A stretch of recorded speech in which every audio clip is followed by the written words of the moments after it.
somewhere beyond the highest peaks of the world, where snow and sky become indistinguishable and the air grows thin enough to touch the edge of dreams, there exists a whisper. It is a whisper that has traveled through centuries, passed from sage to seeker, from teacher to disciple. Carried on the cold winds that sweep across the vast plateaus of Tibet and through the deep valleys of the Himalayas. This whisper speaks of a kingdom hidden from ordinary sight, a realm of peace and enlightenment that waits patiently for those pure enough in heart to find its gates. The name of this kingdom is Shambhala, and its mystery has captivated the human imagination for over 1,000 years. To understand Shambhala, one must first allow the mind to drift toward those towering mountains that form the rooftop of the world. Imagine standing at the edge of the Tibetan plateau, where the earth rises up as if reaching toward heaven itself. The Himalayas stretch before you in an endless procession of white summits, each peak more magnificent than the last, their snow-capped crowns gleaming in the golden light of dawn. These are not merely mountains, but sentinels, guardians of secrets that lie beyond the comprehension of ordinary consciousness. In the folds of these great ranges, in valleys so remote that no map has ever charted them, tense believed that Shambhala waited in perfect stillness. The very landscape seems to conspire with mystery in this part of the world. Clouds wrap around the shoulders of mountains like shawls of silk, revealing and concealing the peaks in an eternal dance of visibility and hiddenness. Rivers born from glacial ice carve their way through canyons so deep that sunlight reaches their floors for only a few precious hours each day. In such a place, it is not difficult to believe that reality itself might fold upon itself, that doorways to other dimensions might open where the physical world grows thin. The Himalayas have always been more than geology to those who dwell in their shadows. They are the abode of the divine, the dwelling place of gods and enlightened beings who have transcended the wheel of suffering. The first whispers of Shambhala emerge from texts so ancient that their origins blur into the mists of time. Buddhist scriptures speak of this hidden kingdom with a reverence that suggests something more than mere legend. In the teachings known as the Kalachakra Tantra, one of the most complex and profound systems of Buddhist thought, Shambhala appears not as a fairy tale, but as an actual place, a kingdom that exists simultaneously in the physical world and beyond it. These texts, which practitioners believe were taught by the Buddha himself, describe Shambhala as the land from which this precious teaching originated and to which it will ultimately return. The name itself carries layers of meaning that reward contemplation. In Sanskrit, the ancient language of Indian spiritual literature, Shambhala can be understood in several ways. Some scholars interpret it as meaning the source of happiness, pointing to a land where suffering has been conquered and joy pervades every aspect of existence. Others see in the name a reference to peace and tranquility, a realm where the conflicts that tear apart the ordinary world have no power. Still, others suggest that the name implies a place of bliss, a kingdom where inhabitants live in a state of perpetual contentment that most humans experience only in fleeting moments. Each interpretation adds another facet to our understanding of what this mysterious land represents. In the Tibetan tradition, Shambhala is often called Mojang, which translates roughly to the hidden, fruitful valley. This name evokes images of abundance and fertility tucked away from the harsh conditions of the surrounding mountains. Picture a valley where flowers bloom in impossible colors, where fruit trees bend under the weight of their harvest, where streams of crystal clear water flow through meadows of endless green. To such a valley, protected from the bitter winds and snows of the high peaks, would indeed seem like a miracle to those who know only the stark beauty and unforgiving conditions of the Tibetan plateau. Yet, Shambhala is understood to be more than merely a pleasant geographical anomaly. What sets Shambhala apart from ordinary, hidden valleys is its fundamental nature as a pure land. In Buddhist cosmology, pure lands are realms that exist outside the normal confines of samsara, the cycle of birth, death, and rebirth that characterizes ordinary existence. These are places where the conditions for spiritual advancement are perfect, where obstacles to enlightenment have been cleared away, where beings can progress toward ultimate liberation with a speed impossible in the ordinary world. Shambhala is described as such a pure land, yet with a crucial difference that makes it unique among all others. Unlike pure lands that exist entirely in other dimensions, Shambhala is said to maintain a connection to our physical world. It's hidden yet accessible to those who have prepared themselves for the journey. The texts describe Shambhala as being concealed not merely by geography, but by the limitations of ordinary perception. Just as a person with clouded vision cannot see clearly what stands before them, so too are most humans unable to perceive Shambhala, even if they were to stand at its very gates. The kingdom is shrouded in what might be called a veil of karma, visible only to those whose minds have been purified through spiritual practice. This is why explorers have searched for centuries without success, why no satellite photograph has ever revealed its location, why no expedition has ever returned with proof of its existence. Shambhala hides not behind physical barriers alone, but behind the far more formidable barrier of human ignorance. Consider for a moment the implications of such a teaching. We are accustomed to thinking of reality as fixed and objective, the same for all observers, regardless of their inner state. A mountain is a mountain whether viewed by a saint or a scoundrel. Yet the Buddhist understanding of reality is more subtle and more profound. According to this view, the world we perceive is not the world as it truly is, but rather a projection shaped by our own mental habits, our karma, our level of spiritual development. So people looking at the same scene may literally see different things, not because one is hallucinating, but because their minds process reality according to different patterns. From this perspective, the invisibility of Shambhala becomes not a supernatural trick, but a natural consequence of the laws that govern perception and consciousness. Ancient guidebooks, known as lamyeg, were composed to help devoted seekers find their way to Shambhala. These texts, written by lamas and meditation masters over the centuries, provide detailed instructions for the journey. They describe landmarks to watch for, dangers to avoid, and most importantly, the spiritual preparations required before the journey can succeed. Yet these guidebooks are paradoxical documents. Their geographical descriptions are precise enough to suggest real locations, mentioning specific mountains and rivers, particular directions and distances, but they also make clear that no physical journey alone can reach Shambhala. The outer voyage must be accompanied by an inner transformation that alone can lift the veil hiding the kingdom from ordinary sight.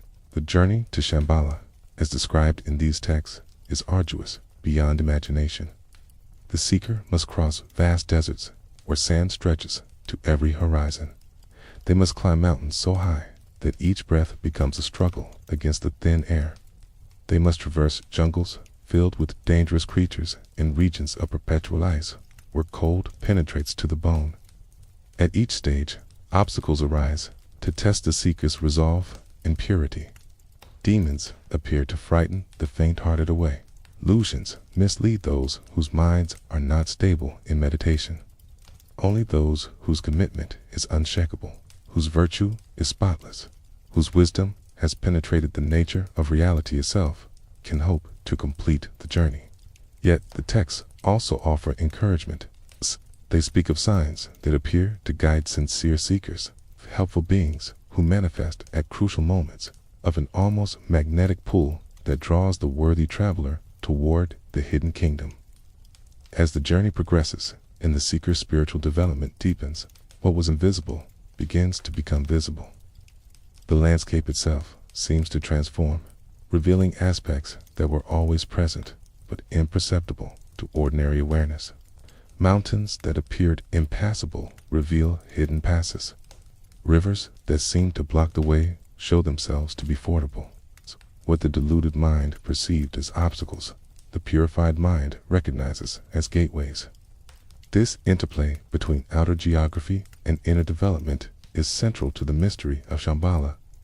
The kingdom exists, according to tradition, but not in the way ordinary places exist. It occupies a unique position between the purely spiritual realms that transcend physical location entirely. In the ordinary world, we navigate with maps and compasses. To find Shambhala, one must travel both outward across the landscape and inward across the terrain of consciousness. The physical journey and the spiritual journey are not two separate undertakings, but a single integrated quest in which progress on one front enables progress on the other. For those who dwell within Shambhala, life unfolds according to principles radically different from those that govern our world. The inhabitants are described as beings of extraordinary advancement, humans who have developed their spiritual potential to degrees that seem miraculous to us. They live for hundreds of years, their bodies immune to disease and decay. Their minds possess powers of concentration and insight that we can barely imagine. They have mastered sciences far beyond our current understanding and developed technologies that harness the fundamental forces of nature in ways we have not yet discovered. Yet, these remarkable beings do not use their abilities for conquest or domination. They live in harmony with one another and with nature. Their society, a model of the peace that Buddhist teaching promises, is possible. At the heart of Shambhala stands the palace of the Kalki king, the ruler who embodies perfect wisdom and perfect compassion. His palace, called Kalapa, is described in terms that strain the limits of language to express. It's built of precious materials that shine with their own inner light. Surrounded by gardens of unearthly beauty, this palace serves as the spiritual center not only of Shambhala, but of the entire world. From here, the Kalki king watches over humanity, waiting for the time when his intervention will be needed, preserving and protecting the most profound teachings until that crucial moment arrives. The people of Shambhala are not idle in their hidden paradise. They maintain the Kalachakra teachings in their fullest form, practicing and perfecting techniques that lead to enlightenment. They develop their wisdom through study and their compassion through meditation. They prepare, generation after generation, for the role that prophecy says they will one day play in the fate of the world. For Shambhala is not merely a retreat from worldly troubles, but a reserve of spiritual power. A kingdom that preserves what is most precious in human potential against a time when that potential will be desperately needed. The mystery of Shambhala thus presents us with questions that touch the deepest levels of what it means to be human. Is there more to reality than what our ordinary senses reveal? Are there dimensions of existence that we have not yet learned to perceive? Could there be places on this earth that remain hidden not by distance or difficulty of access, but by the very structure of consciousness itself? These are not questions that can be answered by scientific instruments or geographical surveys. They point toward modes of inquiry that require not better tools, but transformed minds, not more data, but deeper understanding. As you drift toward sleep tonight, let the whisper of Shambhala accompany you. Let your mind wander to those high peaks where snow meets sky, where the air carries the scent of incense from temples hidden in mountain mists. Imagine the possibility that somewhere, perhaps not so far from where you rest, a gateway waits to be discovered. Not a gate of wood and iron, but a gate of awareness, a threshold that opens when the mind grows still and clear. In the space between waking and dreaming, perhaps the first glimpses of that hidden kingdom begin to appear, like stars emerging in a darkening sky, like memories of a home we have somehow forgotten we once knew. The story of Shambhala cannot be separated from the story of a teaching so profound that it is said to contain within it the entire path to enlightenment. This teaching is known as the Kalachakra, a Sanskrit term that translates as the wheel of time. Within this intricate system of philosophy, meditation, and ritual lies not only a map of the cosmos in the human mind, but also the origin story of Shambhala itself. To trace the roots of the hidden kingdom, we must travel back through the centuries to a moment when, according to tradition, The Buddha himself revealed these precious instructions to a king who had journeyed far to receive them. The historical Buddha, Siddhartha Gautama, lived in India approximately 2,500 years ago. After achieving enlightenment beneath the Bodhi tree, he spent the remaining decades of his life teaching the path to liberation. Most of his discourses were given to monks and lay people in the kingdoms of northern India. And these teachings formed the foundation of what we now call Buddhism. Keyed, the tradition holds that the Buddha also gave certain advanced teachings to select audiences, teachings so powerful and so easily misunderstood that they were not meant for general circulation. Among the most secret of these were the tantric teachings, and among the tantras, none was more closely guarded than the Kalachakra. According to the traditional account, the Buddha taught the Kalachakra at a place called Danyakata, identified with present-day Amaravati in southern India. This was no ordinary teaching session. The Buddha manifested not in his usual form as a simple monk, but in the resplendent body of a tantric deity, surrounded by an assembly of celestial beings, bodhisattvas, and one very special human guest. This guest was Suchandra, the first king of Shambhala, who had traveled an immense distance to receive instruction from the awakened one. His presence at this gathering would forge a connection between Shambhala and the Buddhist teachings that would endure for millennia. King Suchandra is described in the texts as a ruler of exceptional virtue and wisdom. His kingdom, Shambhala, was already a land of peace and prosperity, but Suchandra understood that material well-being alone could not satisfy the deepest needs of his people. They needed spiritual guidance, a path that would lead them beyond the cycle of suffering that characterizes ordinary existence. When Suchandra learned that the Buddha possessed such a path and was willing to share it, he undertook the long journey south from his hidden realm. His motivation was not personal ambition, but compassion for his subjects and for all beings who suffered in the darkness of ignorance. When Suchandra arrived at Danyakata, prostrated before the Buddha and made a request that would change the destiny of his kingdom forever, he asked for a teaching that would allow his people, who were deeply engaged in the responsibilities of worldly life, to attain enlightenment without abandoning their duties. The householders and workers of Shambhala, unlike monks in monasteries, could not devote every moment to meditation and study. They needed a path that could be practiced amid the activities of daily existence, a way to transform ordinary life into spiritual practice. Buddha, perceiving the sincerity of Suchandra's request and the karmic readiness of his people, agreed to bestow the Kalachakra Tantra. The teaching that unfolded was vast in scope and intricate in detail. Over the course of many sessions, the Buddha explained the outer Kalachakra, which describes the external universe with its cycles of time and its relationship to the human body. He taught the inner Kalachakra, which maps the subtle channels, winds, and drops that constitutes the energy body of the practitioner. And he transmitted the secret Kalachakra, the actual meditation practices that enable one to achieve enlightenment within a single lifetime. Suchandra absorbed these teachings with perfect attention, committing every word to memory, understanding not only the surface meaning, but the profound depths that lay beneath. Upon returning to Shambhala, Suchandra composed a lengthy commentary on what he had learned, ensuring that the teachings would be preserved for future generations. He constructed a magnificent mandala, key dimensional representation of the Kalachakra cosmos, and established the practice of this tantra as the primary spiritual path of his kingdom. Under his guidance, the people of Shambhala began their collective journey toward enlightenment, practicing the techniques that the Buddha had shared and passing them down with care and precision. This was the beginning of a lineage that would continue unbroken through the centuries, each generation adding to the treasury of realized wisdom. Suchandra was the first of what would become a long succession of Dharma kings, rulers who combined temporal power with spiritual mastery.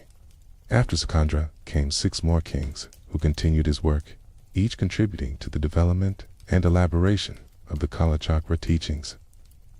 These 7 are known as the religious kings, and during their reigns the foundation of Shambhala's spiritual culture was firmly established. The texts describe this period as one of extraordinary flourishing, when the entire population of the kingdom engaged in practice and many attained high levels of realization. Following the seventh religious king came a figure who would play a crucial role in the evolution of the Kalachakra tradition. This was Manjushri, who became the first of the Kalki kings, new dynasty that would rule Shambhala until the end of the present age. The title Kalki carries profound significance, suggesting one who destroys ignorance and upholds the Dharma during times of spiritual decline. Manjushri undertook a monumental task. He condensed the vast original teachings of the Kalachakra into a more accessible form, creating a text known as the abridged Kalachakra Tantra. This condensed version, while still enormously complex, made the teachings available to practitioners who might have been overwhelmed by the original in all its elaborate detail. Kushri is also credited with an act of spiritual unification that transformed Shambhala forever. According to tradition, the population of his kingdom included followers of various faiths, not all of whom were prepared to adopt Buddhist practices. Recognizing that division would weaken the kingdom and limit the spiritual progress of its people, Manjushri initiated all the inhabitants of Shambhala into the Kalachakra mandala. Through this mass initiation, the people became one spiritual community, united in their commitment to the path of enlightenment. From that time forward, Shambhala would be a purely Buddhist kingdom, its entire population dedicated to the preservation and practice of these precious teachings. The son of Manjushri was Pandarika, whose name means white lotus. Pandarika composed an extensive commentary on the abridged Kalachakra Tantra, a text called the Stainless Light. This commentary illuminates the meaning of the original teachings with such clarity and depth that it remains essential for practitioners to this day. Together, the abridged Tantra and the Stainless Light form the basis of the Kalachakra tradition as it has been transmitted and practiced in Tibet and throughout the Buddhist world. Without the scholarly and spiritual work of these early Kalki kings, the teachings might have remained inaccessible to all but a handful of advanced practitioners. The lineage of Kalki kings continues through history, each ruler adding to the spiritual treasures of Shambhala while guiding the kingdom toward its ultimate destiny. The texts enumerate 25 Kalki kings in total, each reigning for 100 years. According to traditional calculations, we are currently living during the reign of the 21st Kalki, which means that 4 more kings will rule before the final chapter of Shambhala's story unfolds. The precision of these calculations reflects the Kalachakra system's emphasis on cycles of time, on the mathematical patterns that underlie both cosmic events and individual experience. The connection between Shambhala and Tibet became especially significant as Buddhism traveled northward across the Himalayas. When the Kalachakra teachings were introduced to Tibet in the 11th century, they brought with them the lore of the hidden kingdom. Tibetan scholars and practitioners embraced these teachings with enthusiasm, recognizing in them a complete path to enlightenment that integrated philosophy, ritual, and meditation in a uniquely powerful synthesis. The Kalachakra became one of the most important tantric systems in Tibetan Buddhism, practiced by all major schools and transmitted by an unbroken lineage of masters. For Tibetans, Shambhala was not a distant fairy tale, but a living reality that shaped their understanding of history and destiny. The texts describing the hidden kingdom were studied carefully, their geographical hints analyzed for clues about Shambhala's actual location. Some placed it to the north, beyond the peaks of the Kulin Mountains. Others suggested it lay hidden somewhere in the vast reaches of Central Asia, perhaps in a valley surrounded by ice-covered ranges that no explorer had ever penetrated. The precise location remained elusive, but the reality of Shambhala was never doubted by those who devoted their lives to the Kalachakra path. The transmission of the Kalachakra from Shambhala to India and thence to Tibet follows a story that blends history and legend in ways characteristic of Buddhist sacred narrative. According to one account, an Indian master named Chalupa journeyed to Shambhala in search of the teachings. Through the power of his spiritual accomplishments, he was able to reach the hidden kingdom and receive instruction from the Kalki king himself. Upon his return, he transmitted what he had learned to other masters, beginning the flow of Kalachakra wisdom southward into India. From there, the teachings spread through the networks of tantric practitioners that linked India with the Himalayan kingdoms. Another tradition credits the great master Padmasambhava with bringing knowledge of Shambhala to Tibet. Padmasambhava, the lotus-born, was an enlightened being who played a crucial role in establishing Buddhism in Tibet during the 8th century. Among the many treasures he is said to have hidden for future generations were texts relating to Shambhala and the Kalachakra. These terma, or hidden treasures, would be discovered at appropriate times by destined individuals, ensuring that the teachings remained available even during periods of spiritual decline. The connection between Shambhala and the terma tradition added another layer to the mystery, suggesting that the hidden kingdom communicated with the ordinary world through these miraculous texts. By the time Tibetan Buddhism had matured into its classical form, the Kalachakra and Shambhala had become inseparable from Tibetan religious identity. The Dalai Lamas, spiritual and temporal rulers of Tibet, have traditionally served as major holders and transmitters of the Kalachakra initiation. This connection between the highest Tibetan spiritual authority and the teachings from Shambhala underscores the importance that Tibetan Buddhism places on this tradition.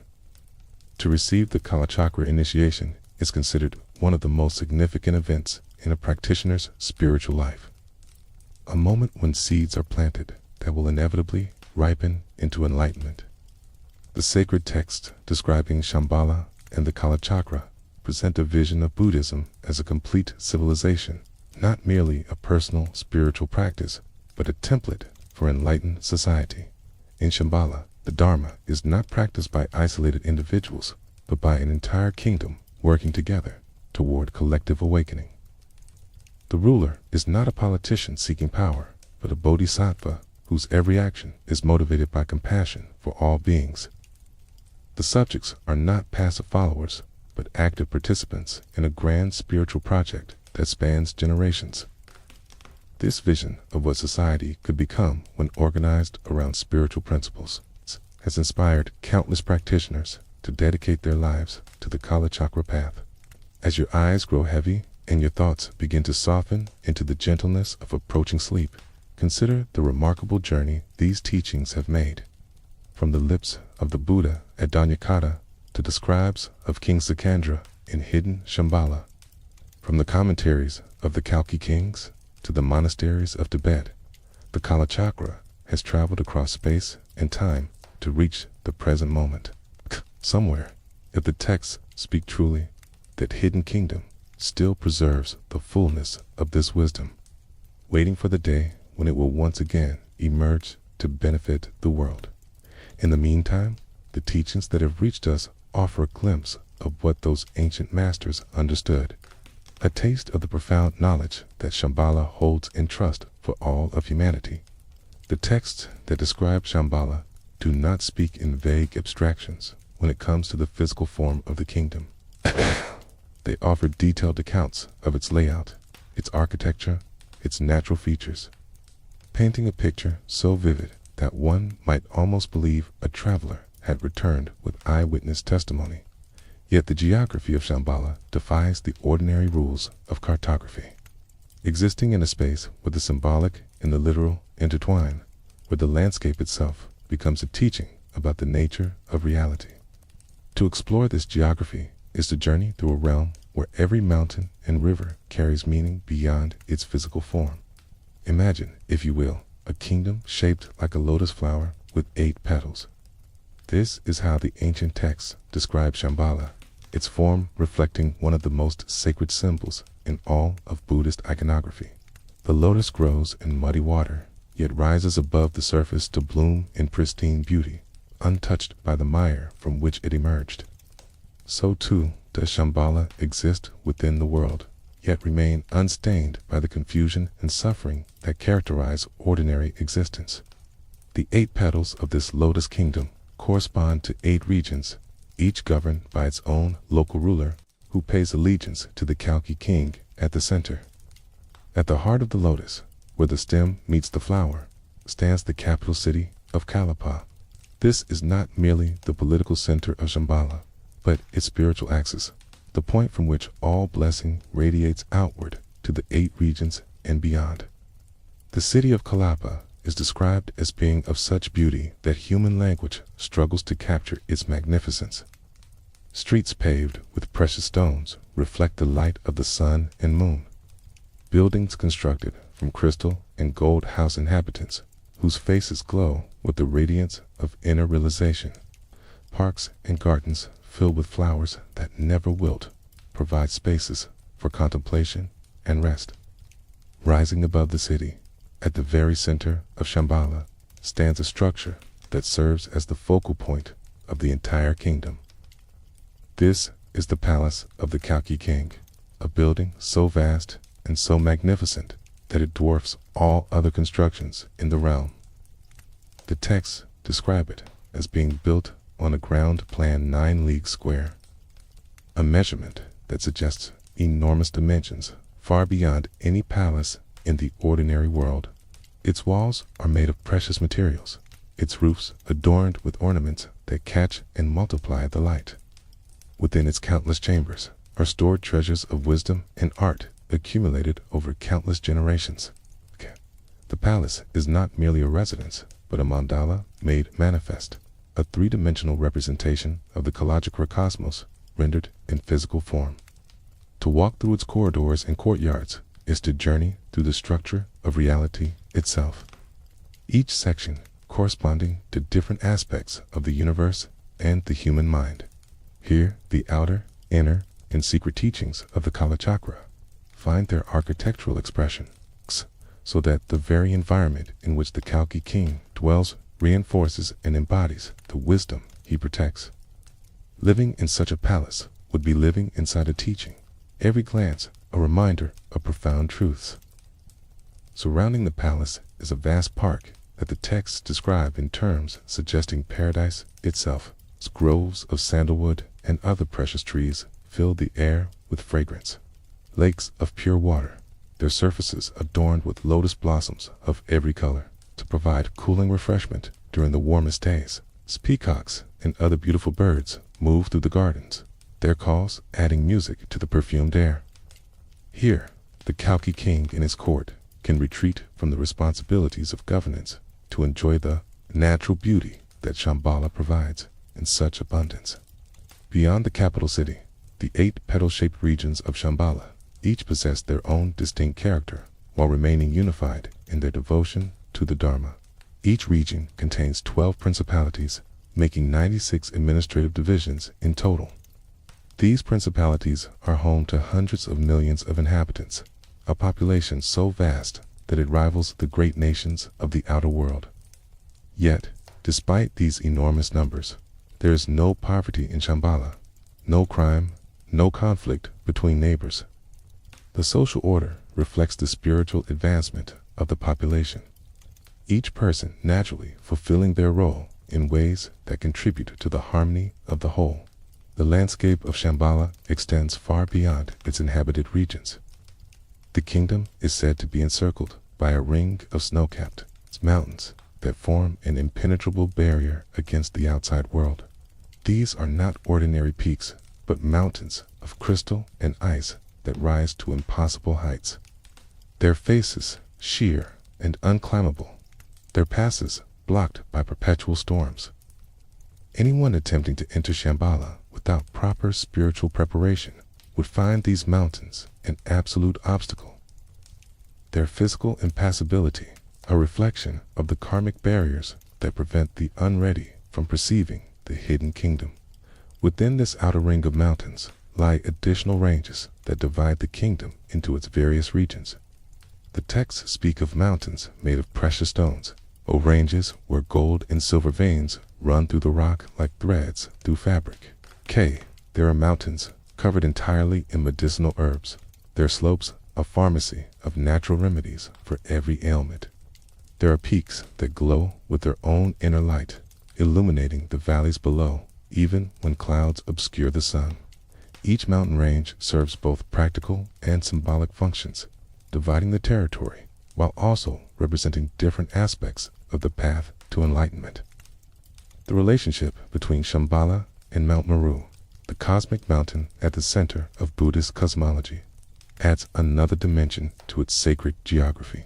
In traditional Buddhist understanding, Mount Meru stands at the axis of the universe, surrounded by rings of mountains and oceans, with the various realms of existence arranged around it in hierarchical order. Some texts suggest that Shambhala is located near Mount Meru, placing it not merely on the earth, but in proximity to the cosmic center. This positioning elevates Shambhala beyond ordinary geography, situating it at a point where the physical world intersects with the fundamental structure of reality. Rivers flow through Shambhala in patterns that mirror the kingdom is lotus-shaped.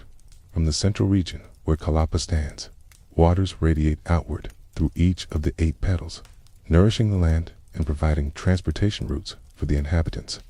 These are not ordinary rivers carrying ordinary water. The texts describe their waters as possessing special properties, healing the sick, extending life, and clearing the mind of obstacles to meditation. To drink from such rivers would be to imbibe blessing in liquid form, the natural environment itself supporting the spiritual development of those fortunate enough to live within its embrace. The climate of Shambhala defies the expectations one might have for a kingdom hidden among the highest mountains of the world, rather than bitter cold and harsh conditions. The texts describe an environment of perpetual mildness, where temperature and weather remain always pleasant. Crops grow in abundance, fruit trees yield their harvest year-round, and the people need never fear famine or drought. This miraculous climate is understood to be a result of the collective merit of Shambhala, its inhabitants. Its virtue has transformed even the physical environment into a reflection of their inner purity. The architecture of Shambhala extends beyond the royal palace to include countless temples, monasteries, and meditation centers distributed throughout the kingdom. These structures serve the spiritual needs of the population, providing spaces for teaching, practice, and ritual. Unlike the religious buildings of the outer world, which often fall into disrepair or are destroyed by war and neglect, the sacred structures of Shambhala have been maintained in perfect condition for countless centuries. Each temple is a work of art, adorned with paintings and sculptures that convey Dharma teachings to all who enter. Their beauty serving as an offering to the enlightened beings and a support for the practitioners who gather within. Libraries and Shambhala house collections of texts that contain the complete teachings of all the Buddhas, scriptures that have been lost to the outer world through the ravages of time and persecution, are preserved here in their original form. Commentaries written by the great masters of Shambhala explain these teachings with a clarity and depth unavailable elsewhere. For a scholar of the Dharma, these libraries would represent a treasure beyond calculation, repositories of wisdom that could transform not just individuals, but entire civilizations if their contents were ever shared with the outside world. The question of how Shambhala can possess such remarkable geography while remaining invisible to ordinary perception leads to contemplation of the nature of space itself. In the Buddhist understanding, space is not a fixed container within which objects are located, but an aspect of experience shaped by the mind that perceives it. Just as a dream can contain vast landscapes that occupy no physical space whatsoever, so too can realms exist that are entirely real yet inaccessible to those whose minds are not attuned to them. Shambhala occupies such a space, real in every meaningful sense, yet existing in a dimension that overlaps with ordinary geography without being reducible to it. The texts sometimes describe Shambhala as being located to the north, beyond the great ranges that form the roof of the world. Explorers and scholars have attempted to correlate this description with actual locations, suggesting various sites in Central Asia, Tibet, or even Siberia as possible candidates. Yet these attempts inevitably fail, for they seek to locate on ordinary maps a place that exists beyond the reach of ordinary cartography. Shambhala is north, not in the sense of compass directions, but in the symbolic sense. North representing the direction of mystery and transcendence in many Asian traditions. Some teachers explain that Shambhala exists in a dimension parallel to our own, occupying the same physical space but at a different frequency of reality. Just as radio waves pass through the air around us, carrying signals we cannot perceive without the proper receiver, so too does Shambhala permeate the Himalayan region in a form invisible to ordinary awareness. The prepared practitioner, through meditation and purification, tunes their consciousness to the frequency at which Shambhala broadcasts, gradually becoming able to perceive what was always present but hidden. This is not a journey to a distant place, but an awakening to a nearby reality that we had simply failed to notice. Other teachers speak of Shambhala as existing in the future as much as in the present.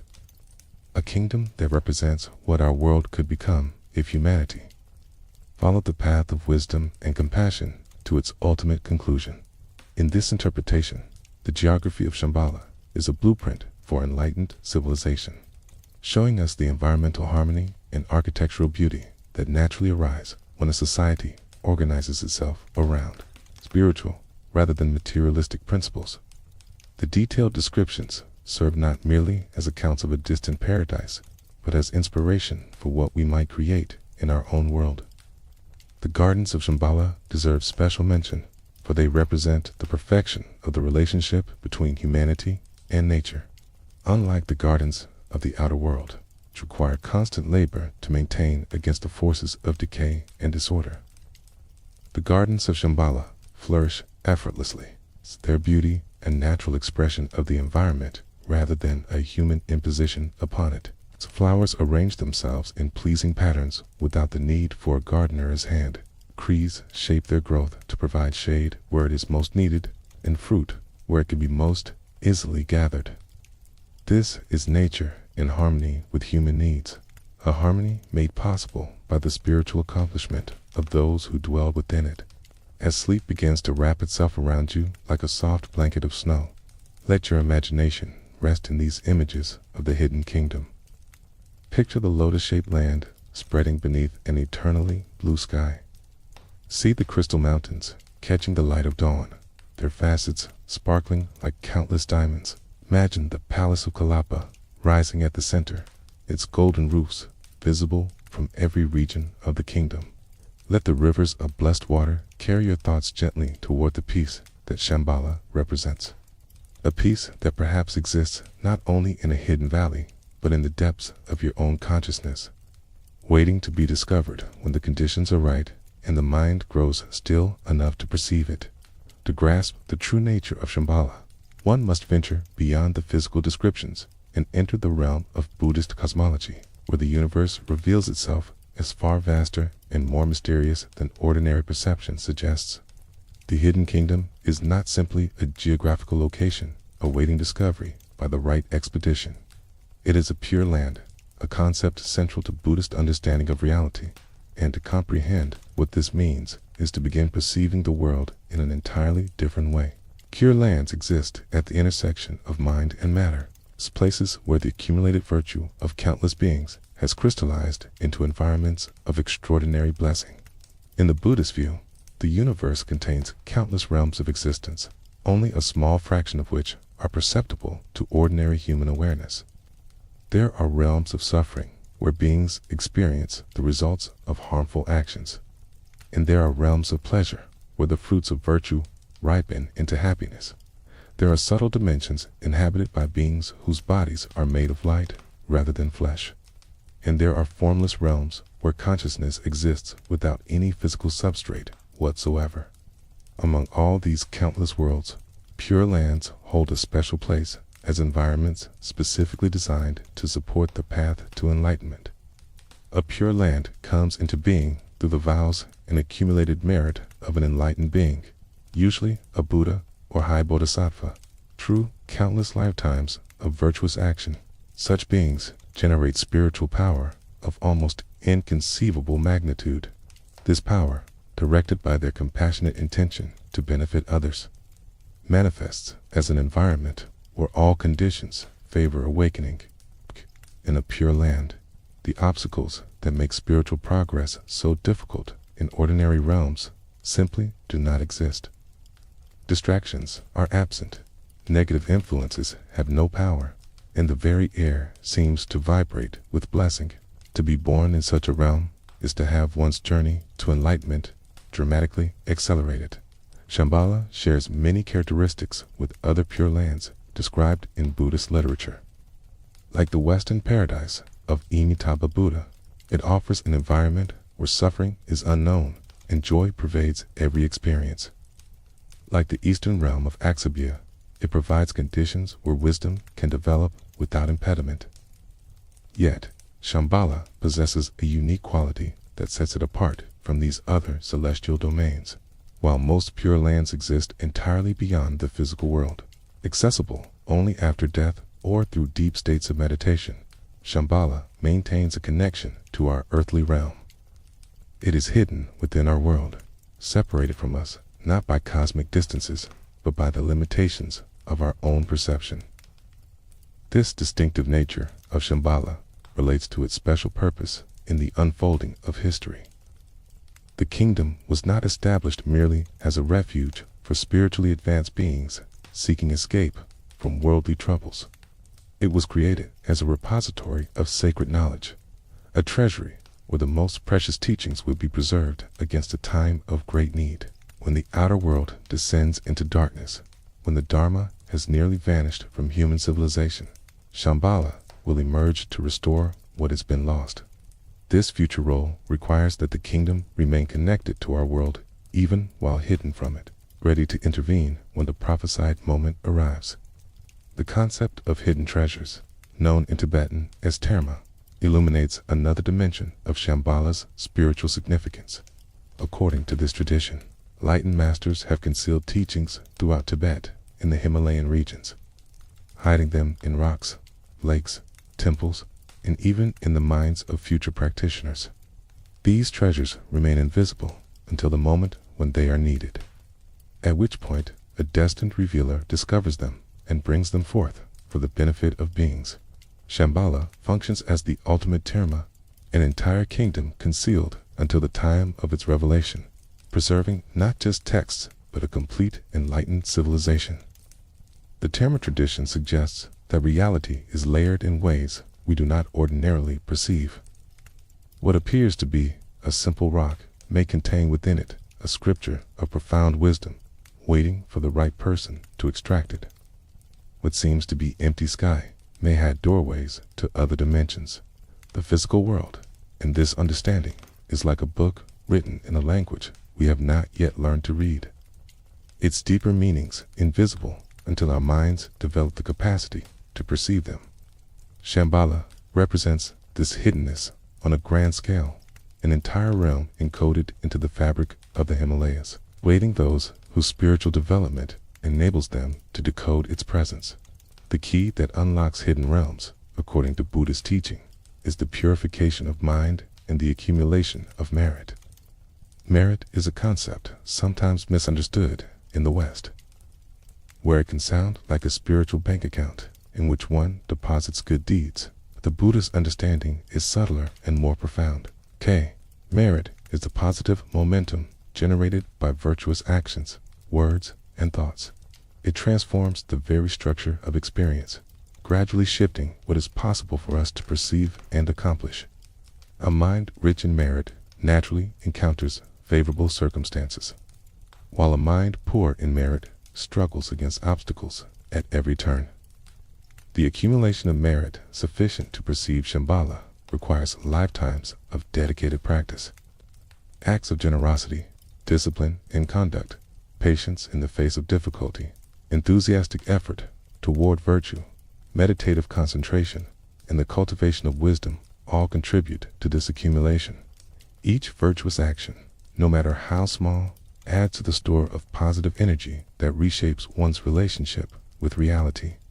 Over time, what was invisible begins to shimmer at the edge of awareness. What was inaccessible begins to feel tantalizingly close. The pure lands including Shambhala, exist for all beings, but only those with sufficient merit can perceive them. Karma, the law of cause and effect that governs all conditioned existence, plays a central role in determining what each being can experience. Every action leaves an imprint on the mind, a seed that will eventually ripen into corresponding experience. Harmful actions plant seeds of suffering, while beneficial actions plant seeds of happiness. These seeds accumulate over countless lifetimes, creating the unique karmic pattern that defines each individual's existence. The karma that prevents most beings from perceiving Shambhala is not punishment, but simply consequence, the natural result of minds that have not yet generated the causes for such perception. Buddhist cosmology describes reality as fundamentally mental in nature, not in the sense that the physical world is an illusion, but in the sense that what we experience is always shaped by the mind that experiences it. Two beings looking at the same scene may have radically different experiences depending on their karmic makeup. For one sees beauty, another may see only ugliness. Where one finds opportunity, another encounters only obstacles. This principle extends to the perception of entire realms. Shambhala exists, but it exists in a way that only certain minds can access. Just as a radio station broadcasts continuously, but only a tuned receiver can hear its signal. The relationship between inner development and outer perception is central to understanding how Shambhala remains hidden. As practitioners advance on the spiritual path, their perception gradually transforms. The world they inhabit begins to reveal aspects that were always present, but previously invisible. Colors become more vivid, sounds more musical, the presence of blessing more palpable. Advanced practitioners report experiences of reality that differ markedly from ordinary consciousness, not because they are hallucinating, but because they are perceiving more of what is actually there. For such practitioners, the barriers hiding Shambhala begin to thin. Meditation plays an essential role in this transformation of perception. Through sustained practice, the mind learns to settle into its natural clarity, free from the distortions caused by habitual patterns of thought and emotion. In this clarified state, perceptions arise that are impossible when the mind is turbulent and distracted. Visions of pure lands, encounters with enlightened beings, and glimpses of hidden realms are common experiences among accomplished meditators. These are not fantasies or projections, but perceptions of dimensions of reality that ordinary consciousness filters out. The path to Shambhala is thus not only a physical journey, but a journey of meditation, a gradual refining of awareness that enables contact with what was always present. The Pure Land teachings offer consolation and hope to practitioners who recognize how far they are on the level of realization required to perceive Shambhala directly. Even if one cannot reach the hidden kingdom in this lifetime, one can generate the causes for birth there in a future existence, through devotion to the teachings that Shambhala preserves, through aspiration to join its enlightened community, and through dedication of merit toward this goal. Practitioners create karmic connections that will eventually draw them to the hidden realm. Death becomes not an ending, but a transition, an opportunity to take rebirth in conditions more favorable to spiritual progress. Some teachings suggest that Shambhala is accessible not only after death, but through special practices that can be undertaken in this very life. Advanced tantric techniques are said to enable practitioners to visit pure lands in their subtle bodies while leaving their physical forms behind in meditation. These journeys are not metaphorical, but actual experiences of travel to other realms, encounters with their inhabitants, and receipt of teachings unavailable in the ordinary world. The practitioners who master such techniques bring back knowledge that enriches the entire tradition, their experiences providing glimpses of what awaits those who persevere on the path. The spiritual dimension of Shambhala thus reveals a universe far more mysterious and magnificent than our ordinary experience suggests. We move through daily life perceiving only a thin slice of what exists, our awareness limited by karmic veils that hide entire dimensions of reality from view. Yet these veils are not permanent. They can be lifted through dedicated practice, through the accumulation of merit, through the purification of perception. The hidden kingdom waits, not in some distant location beyond our reach, but here, intertwined with the world we know. Invisible only because we have not yet learned to see. The great masters of the Tibetan tradition speak of signs that indicate progress toward such perception. Dreams become more vivid and meaningful, often featuring encounters with teachers in sacred places. Meditation yields experiences of light and bliss that hint at subtler dimensions of existence. Synchronicities multiply as the boundary between inner aspiration and outer circumstance grows thin. These signs encourage practitioners to continue on the path, reassuring them that their efforts are bearing fruit even when the ultimate goal remains distant. The connection between individual practice and the collective destiny of humanity adds another layer of meaning to the pursuit of Shambhala. Each person who advances on the spiritual path contributes to a shift in the collective consciousness, making it easier for others to follow. Each accumulation of merits sends ripples through the web of interconnection that links all beings. In this way, the quest for Shambhala is never merely personal. It is a contribution to the awakening of the entire world, a participation in the great work of transforming human civilization from confusion to wisdom. As your breath deepens and your body relaxes into the comfort of rest, consider the possibility that the universe is far more spacious than you have imagined. Beyond the boundaries of ordinary perception, realms of extraordinary beauty await discovery. Pure lands, where suffering is unknown, offer refuge to those who have prepared themselves for the journey.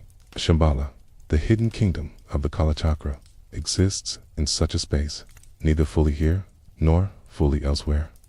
A destination for those whose spiritual development opens the doors of perception. In the depths of sleep, when the ordinary mind loosens its grip on experience, perhaps some faint echo of these hidden realms reaches us, a whisper from dimensions we will one day learn to inhabit fully.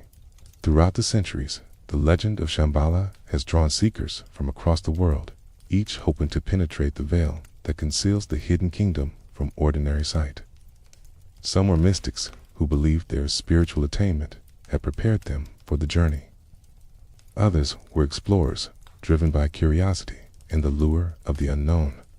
Still others were scholars who sought to determine whether any geographical reality lay behind the ancient text. Their stories, taken together, form a fascinating chapter in the human quest for transcendence, a record of longing and adventure that spans cultures and centuries. Among Tibetan practitioners, the search for Shambhala has always been understood as primarily a spiritual undertaking. Lamas and meditators sought not merely to reach a physical destination, but to attain the level of realization that would make such a destination accessible.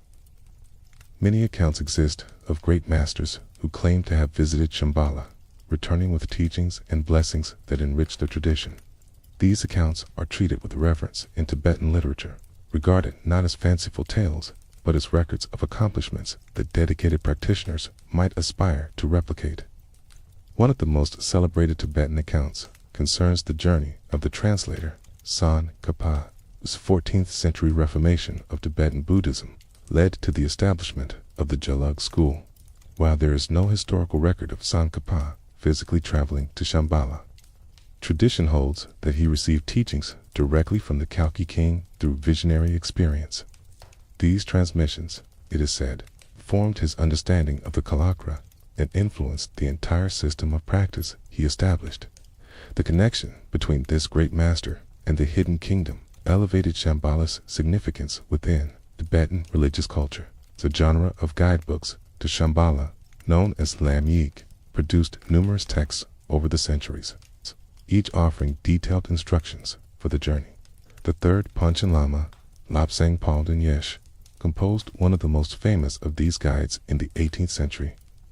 His text, known as The Way to Shambhala, combines geographical descriptions with spiritual instructions, making clear that the outer journey and the inner journey are inseparable aspects of a single quest.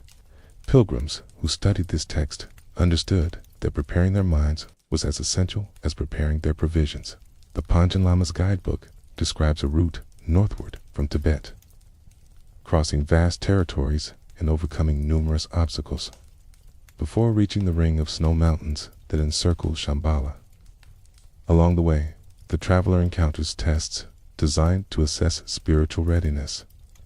Those who respond to these tests with fear, aggression, or selfishness find themselves turned back, while those who maintain compassion and wisdom are allowed to proceed.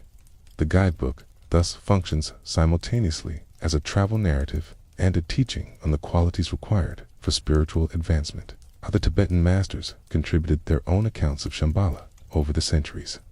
Some claim to have made the journey in their physical bodies, while others describe the visits accomplished through meditation or dream. The consistency of these accounts, despite coming from different eras and lineages, lent credibility to the belief that Shambhala was a real destination with a definite location, however difficult to reach for the Tibetan faithful. Doubt about the existence of Shambhala was as unthinkable as doubt about the existence of Lhasa or any other established place. When Western explorers began penetrating the remotest regions of Central Asia in the 19th century, they encountered the legend of Shambhala and became fascinated by the possibility that it might correspond to a real but undiscovered location. These explorers operated within a very different framework than the Tibetan lamas, seeking geographical data rather than spiritual attainment. Yet, they were captivated by the same vision of a hidden paradise among the mountains. Their expeditions added a new chapter to the story of the search for Shambhala, one marked by scientific ambition and romantic longing in equal measure. The Hungarian scholar Sándor Károlyi Zoma was among the first Europeans to study Tibetan Buddhism seriously, spending years in Himalayan monasteries during the 1820s and 1830s. His research brought the Kalachakra teachings and the legend of Shambhala to Western academic attention for the first time. Zoma attempted to correlate the geographical descriptions in Tibetan texts with known locations in Central Asia, proposing various candidates for the hidden kingdom. His work inspired subsequent scholars to continue the investigation, launching a tradition of Western scholarship on Shambhala that continues to the present day. The vast, uncharted regions of Central Asia that lay beyond the Himalayas seemed plausible locations for a hidden kingdom in an era when maps still contained extensive blank spaces. The Taklamakan Desert, the Kunlun Mountains, the Pamir Plateau, the distant reaches of Mongolia all attracted speculation as possible sites of Shambhala. Explorers ventured into these forbidding territories, mapping mountain ranges and recording the customs of isolated peoples, always alert for signs that might point toward the legendary realm. Though none found Shambhala, their expeditions produced valuable geographical and ethnographic knowledge. No Western seeker pursued Shambhala with more passion and persistence than the Russian artist and philosopher Nicholas Roerich. Born in St. Petersburg in 1874, Roerich developed an early fascination with Asian spirituality that would shape the entire course of his life. His paintings depicted Himalayan landscapes with an otherworldly luminosity that seemed to capture something of the mystical quality attributed to Shambhala. His philosophical writings drew on Buddhist and theosophical sources to articulate a vision of spiritual evolution in which Shambhala played a central role. In the 1920s, Roerich organized a series of expeditions through Central Asia that combined scientific research with spiritual seeking. Accompanied by his wife Helena and son George, he traveled through India, Tibet, Mongolia, and the Altai Mountains, covering thousands of miles through some of the most remote terrain on Earth. The official purposes of these expeditions included botanical research and the study of ancient cultures. But Roerich made no secret of his hope that the journeys might lead to Shambhala itself, or at least to traces of its influence in the outer world. The Roerich expeditions encountered extraordinary hardships, from extreme weather to political obstacles that nearly cost the travelers their lives. At one point, the party was stranded for months on the Tibetan plateau, denied permission to proceed by suspicious authorities.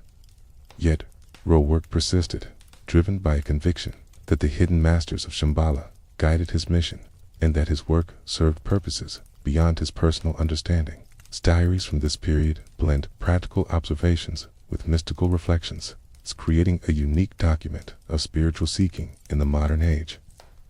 Throughout his travels, Rowark collected stories and traditions relating to Shambhala from the peoples he encountered. He found that knowledge of the hidden kingdom was widespread across Central Asia, appearing in different forms among Buddhists, Hindus, and even some Muslim communities. Local people shared accounts of strange lights seen in the mountains, travelers who had ventured toward Shambhala and never returned, of prophecies concerning the kingdom's future emergence. These oral traditions convinced Rowark that Shambhala was not merely a literary invention, but a living presence in the consciousness of Asian peoples. Rowark's most ambitious claim concerned what he called the signs of Shambhala that he witnessed during his expeditions. He described unusual atmospheric phenomena, mysterious travelers who appeared and vanished without explanation, and a sense of unseen protection that accompanied his party through dangerous territories. Whether these experiences reflected genuine contact with extraordinary dimensions of reality or resulted from the interpretive lens that Rowark brought to ordinary events remains a matter of debate. What cannot be denied is the sincerity of his conviction that Shambhala was real and that his expeditions had brushed against its influence. The intersection of Rowark's spiritual vision with the political realities of his time led to some of the more controversial episodes in his biography. He harbored hopes that knowledge of Shambhala might somehow contribute to world peace, envisioning a future in which the spiritual wisdom of the East would transform Western civilization. These hopes entangled him in various diplomatic intrigues as different governments sought to use or manipulate his influence among Asian peoples. The idealistic explorer found himself navigating treacherous political waters that ultimately frustrated many of his grander ambitions. Other Western seekers followed paths of their own toward Shambhala during the early 20th century. The German scholar Albert Grunwittel produced detailed studies of the Kalachakra tradition that attempted to decode the geographical references in Tibetan texts. The British explorer Percy Sykes searched the borderlands between Persia and Afghanistan for traces of the hidden kingdom. The French adventurer Alexandra David Neil, who spent 14 years in Tibet and became the first European woman to enter Lhasa, gathered her own collection of Shambhala lore, which she later published for Western readers. What unites these varied seekers, despite their different backgrounds and motivations, is the power that the Shambhala legend exercised over their imaginations. Something in the story of a hidden kingdom of enlightened beings, preserved against the degradation of the outer world, spoke to a deep human longing that transcended cultural boundaries.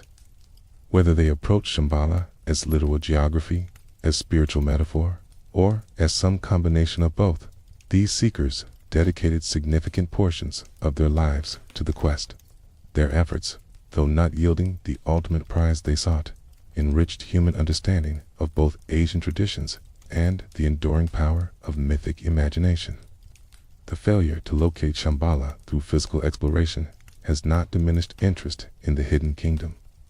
If anything, the exhaustion of geographical possibilities has shifted attention toward the spiritual and symbolic dimensions that Tibetan teachers always emphasized. Modern seekers are more likely to pursue Shambhala through meditation than through mountain climbing, following the inner path that the guidebooks describe alongside the outer route. In this shift, Tapla rejoins its original purpose as a spiritual discipline rather than a geographical puzzle. The legacy of the great explorers lives on in the accounts they left behind. Documents that blend empirical observation with visionary experience in ways that challenge conventional categories. Reading these accounts today, one senses both the limitations of the physical search and its strange, persistent value. Even when expeditions failed to reach their ultimate goal, they succeeded in opening channels of communication between East and West.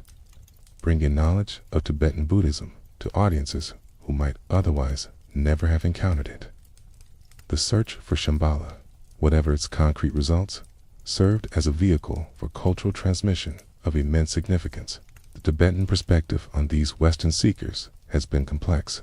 Some lamas welcomed the interest of outsiders in their traditions, seeing in it the fulfillment of prophecies that the Dharma would spread to new lands when the time was right.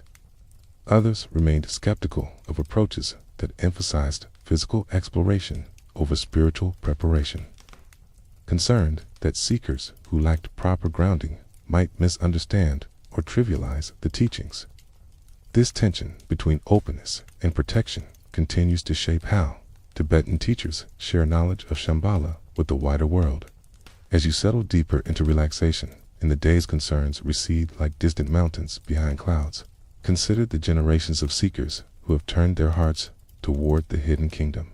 Imagine the Tibetan Lama setting out on pilgrimage with staff in hand and mantra on lips. Picture the Western explorer poring over ancient maps by lamplight, dreaming of discoveries that would astonish the world. See Nicholas Roerich standing on a high pass in the Himalayas, scanning the horizon for signs of Shambhala's presence. Each of these seekers, in their own way, affirmed the value of the quest itself, the nobility of reaching toward what lies beyond ordinary experience. Their journeys continue in all who feel the pull of that hidden kingdom, the whisper that calls us toward something greater than we have yet become. The story of Shambhala is not merely a tale of a hidden kingdom existing in eternal isolation. It is a prophecy, a vision of the future in which the concealed realm will emerge from its long seclusion to play a decisive role in the destiny of humanity. This prophecy, embedded within the Kalachakra teachings, describes events of cosmic significance that will unfold when the world has descended into its darkest hour. Understanding this prophetic dimension reveals Shambhala not as a static paradise, but as a dynamic force waiting to intervene at the crucial moment in human history. The Kalachakra system operates within a framework of cyclical time that differs profoundly from the linear conception familiar to most Western minds. In this understanding, the universe passes through vast cycles of creation and dissolution, within which smaller cycles of rise and decline unfold like waves upon an ocean. Human civilization, too, moves through periods of spiritual flourishing and spiritual decay, each age giving way to the next in an endless rhythm. The present age, according to this reckoning, is a time of decline, when the Dharma weakens and the forces of ignorance gain strength. This period of decline is not understood as permanent or ultimate. Just as night gives way to dawn, so too will the current dark age eventually yield to a new era of enlightenment. The prophecy of Shambhala describes exactly how this transition will occur, providing a detailed account of the events that will mark the end of one cycle and the beginning of another. For those who find the state of the world distressing, this prophecy offers both warning and hope, a clear-eyed assessment of present dangers alongside the promise of eventual renewal. The texts describe the gradual deterioration of human society over the centuries leading to the prophesied events. As the Dark Age deepens, spiritual teachings become corrupted or forgotten. Material concerns eclipse the pursuit of wisdom. Conflict between nations intensifies, while compassion between individuals withers. The symptoms enumerated in these ancient prophecies bear an unsettling resemblance to conditions observable in our own time, suggesting to many practitioners that the foretold era may be approaching or may already have begun. At the nadir of this decline, a powerful force of destruction will arise in the world. The texts describe this force in terms that have been interpreted variously over the centuries, sometimes as a particular individual, sometimes as a movement or ideology opposed to spiritual values. This force will spread across the earth, conquering nations and suppressing the Dharma wherever it encounters it.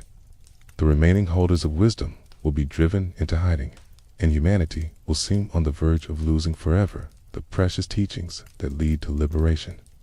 It is at this moment of ultimate crisis that Shambhala will reveal itself.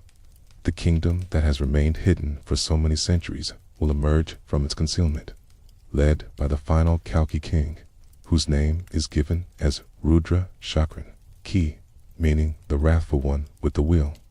This king, the 25th in a line of Kalki rulers, will have prepared for this moment through the entire history of Shambhala, accumulating the spiritual power and material might necessary to confront the forces of darkness. His emergence will signal the beginning of the end for the Dark Age and the opening of a new chapter in human history. The armies of Shambhala are described in terms that blend the spiritual and the material in ways that challenge ordinary categories. Warriors mounted on horses, swift as wind, will pour forth from the hidden kingdom. Armed with weapons of extraordinary power, flying vehicles will fill the sky, raining destruction upon the enemies of the Dharma. Yet these are not ordinary weapons wielded by ordinary soldiers. The armies of Shambhala fight not for conquest or domination, but for the liberation of all beings from the tyranny of ignorance. Their weapons are extensions of enlightened wisdom, their strategy guided by compassion rather than aggression. The great battle between the forces of Shambhala and the forces of darkness will unfold across the earth. A conflict of such magnitude that it will reshape the world. The texts provide vivid descriptions of this confrontation, detailing the tactics employed by both sides, the heroes who distinguished themselves in combat, and the turning points that determined the outcome. For all its violence, this battle is understood as a compassionate act, the necessary destruction of obstacles that prevent beings from achieving liberation. The warriors of Shambhala fight not out of hatred for their enemies, but out of love for all who suffer under the reign of ignorance. The outcome of this final battle is never in doubt. The forces of Shambhala, empowered by centuries of spiritual practice and guided by the wisdom of the Kalki king, will prove victorious. The armies of darkness will be defeated, their power broken forever. The leaders who spread destruction and suppress the Dharma will be overthrown, their influence ended. In the aftermath of this decisive conflict, the world will lie open to a new beginning, cleared of the obstacles that prevented humanity from fulfilling its highest potential. Following the victory of Shambhala, a golden age would dawn upon the earth. The Kalachakra teachings will spread to all corners of the world, available to anyone who wishes to practice them. Humanity will turn away from the ignorance and conflict that characterized the Dark Age and embrace the path of wisdom and compassion. Lifespans will lengthen, diseases will diminish, and the material conditions of life will improve beyond anything previously known. This golden age is prophesied to last for thousands of years, a period of flourishing that will seem like paradise to those fortunate enough to be born into it. The Kalki king, Rudra-shaped, will rule over this renewed world, not as a tyrant imposing his will, but as a Dharma king guiding beings toward enlightenment. Under his benevolent reign, the institutions of enlightened society will be established on a global scale. Temples and meditation centers will arise in every land. Teachers will appear to instruct those who seek the path. The conditions that make spiritual practice difficult in ordinary times will be transformed, so that progress toward liberation becomes natural and swift. The kingdom of Shambhala, once hidden from the world, will become the model for all human civilization. This prophecy raises profound questions about the nature of time, history, and human agency. Is the predicted sequence of events fixed and inevitable, or does it describe possibilities that may unfold differently depending on human choices? Buddhist philosophy generally emphasizes that the future is not predetermined, that karma can be transformed through practice, and that prophecies describe tendencies rather than certainties. Yet, the Kalachakra prophecy is presented with such specificity and confidence that it seems to describe events as certain as the rising of the sun. Some teachers resolve this tension by emphasizing the symbolic dimension of the prophecy. The battle between Shambhala and the forces of darkness in this interpretation, represents the inner struggle between wisdom and ignorance that takes place within each practitioner. The armies of light and darkness are the positive and negative tendencies of the mind. The victory of the Kalki king is the triumph of enlightenment over confusion. Read in this way, the prophecy becomes a guide to meditation practice rather than a prediction of historical events. Its imagery providing inspiration for the inner transformation that is the true purpose of the Kalachakra path. Other teachers maintain that both outer and inner interpretations are valid simultaneously. The external events described in the prophecy will indeed occur in the world of history, while the internal transformation described in meditation instructions will occur within the mind of the practitioner. These two dimensions are not separate, but intimately connected, so that progress on the inner path contributes to the favorable unfolding of outer events. In this view, practice becomes a form of participation in the prophesied victory, each meditator contributing to the eventual triumph of light over darkness. The concept of cyclical time that underlies the Kalachakra prophecy offers a perspective on history very different from the progressive narrative familiar to modern Western thought. Instead of a linear march from primitive origins to whatever greater advancement, this view sees civilization moving through recurring phases of rise and decline. The golden age that follows the victory of Shambhala is not the end of history, but another turning of the wheel, which will, in its own time, give way to further cycles of decline and renewal. This perspective can inspire both humility about human achievements and confidence in the ultimate resilience of spiritual truth. The astronomical calculations embedded in the Kalachakra system have allowed scholars to estimate when the prophesied events might occur, according to traditional reckoning. The reign of the 25th Kalki king is expected to begin around the year 2400 of the Common Era. This would place the Great Battle and the dawning of the Golden Age several centuries in our future, a timeline that seems remote, yet near enough to lend urgency to present practice. Some modern interpreters have proposed alternative calculations that would move these events closer to our own time, but such revisions remain controversial. Whatever the precise timing, the prophecy of Shambhala serves as a reminder that the current state of the world, however troubled, is not permanent. The forces of ignorance and destruction that seem so powerful today are destined to be defeated by wisdom and compassion. This message offers hope without encouraging passivity.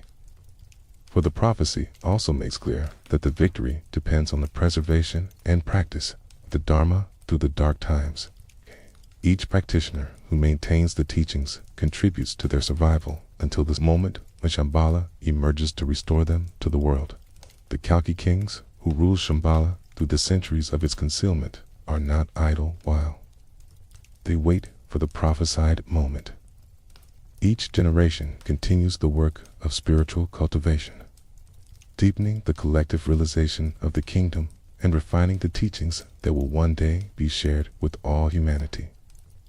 They watch over the outer world with compassionate attention, sending blessings and subtle influences that help maintain some thread of Dharma even in the darkest times. The hidden kingdom is not disconnected from humanity, but intimately involved in its welfare, working always toward the day when concealment will no longer be necessary. The prophecy also speaks of those in the outer world who maintain connection with Shambhala during the long centuries of waiting. These are practitioners who, through the depth of their devotion and the purity of their practice, establish links with the hidden kingdom that transcend ordinary limitations.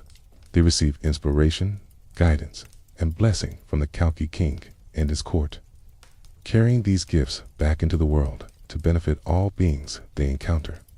Such practitioners serve as bridges between Shambhala and ordinary humanity, as channels through which the influence of the hidden kingdom flows into places it could not otherwise reach. The continuity of the Kalachakra lineage from teacher to student across generations represents another form of connection with Shambhala. Each time the initiation is conferred, each time the teachings are transmitted, the link between our world and the hidden kingdom is strengthened. The masters who hold this lineage carry not only knowledge, but a living connection to the source from which the teachings originally came. Through them, practitioners today can touch something of Shambhala's blessing, preparing themselves for the time when the kingdom will emerge and the teachings will be available to all. As the quiet of night settles around you and your thoughts grow soft and dreamlike, let the prophecy of Shambhala offer its strange comfort. The darkness that troubles the world is not forever. Somewhere beyond the mountains of ordinary perception, a kingdom of light prepares for its emergence. Warriors of wisdom train for a battle that will set humanity free. A golden age waits on the far side of present struggles, a time when the conditions for awakening will flourish as never before. In the great sweep of cyclical time, the present moment is but a single breath, and what seems lost will be restored when the wheel turns again toward the light. For the people of Tibet, Shambhala has never been merely a legend or a philosophical concept. It's been woven into the very fabric of cultural identity, shaping art and literature, informing religious practice, and providing a horizon of meaning against which everyday life unfolds. To understand how deeply Shambhala has penetrated Tibetan consciousness, one must explore the many ways this hidden kingdom manifests in the cultural expressions of a civilization that has kept its memory alive for over 1,000 years. The integration of Shambhala into Tibetan culture began with the introduction of the Kalachakra teachings in the 11th century. As these practices spread through the monasteries and eventually into the broader population, the lore of the hidden kingdom spread with them.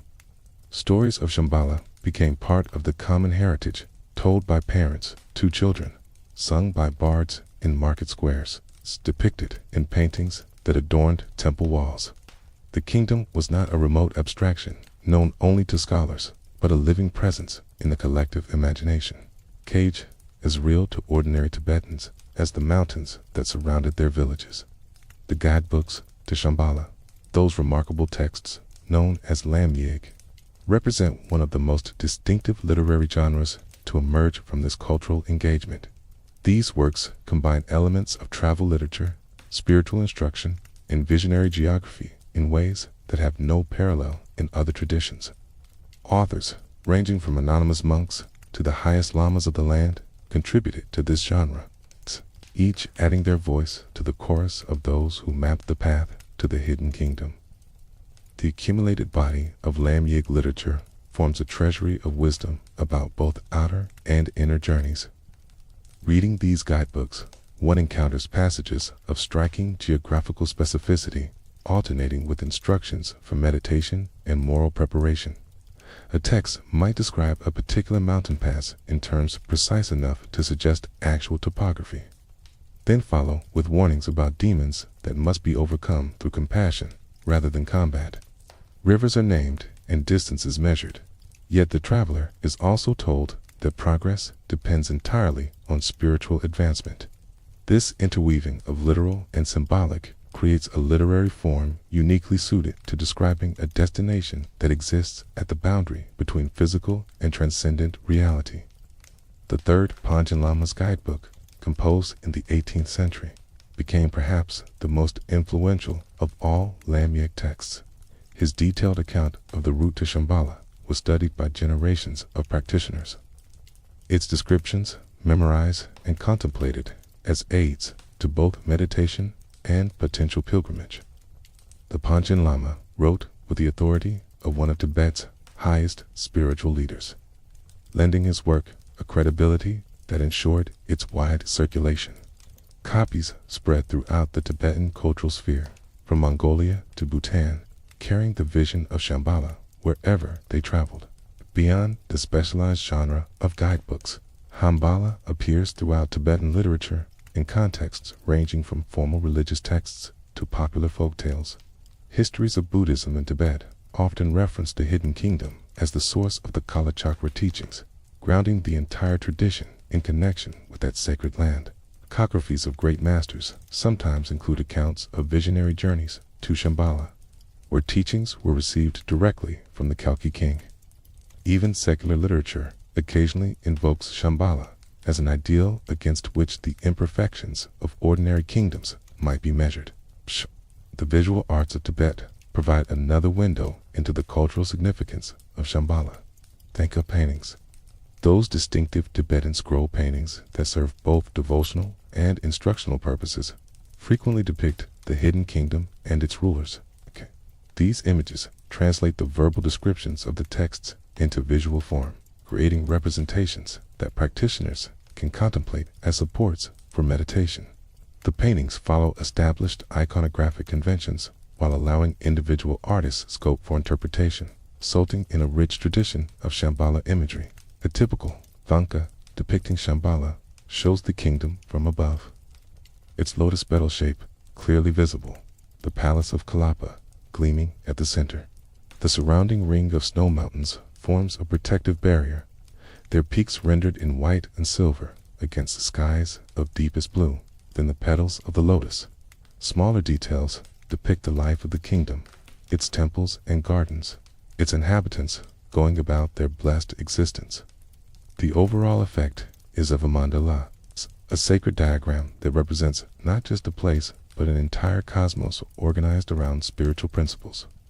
Paintings of the Kalki kings form another important category of Shambhala imagery. These rulers are depicted in the manner of Buddhist deities, seated on lotus thrones, adorned with crowns and jewels that signify their spiritual attainment.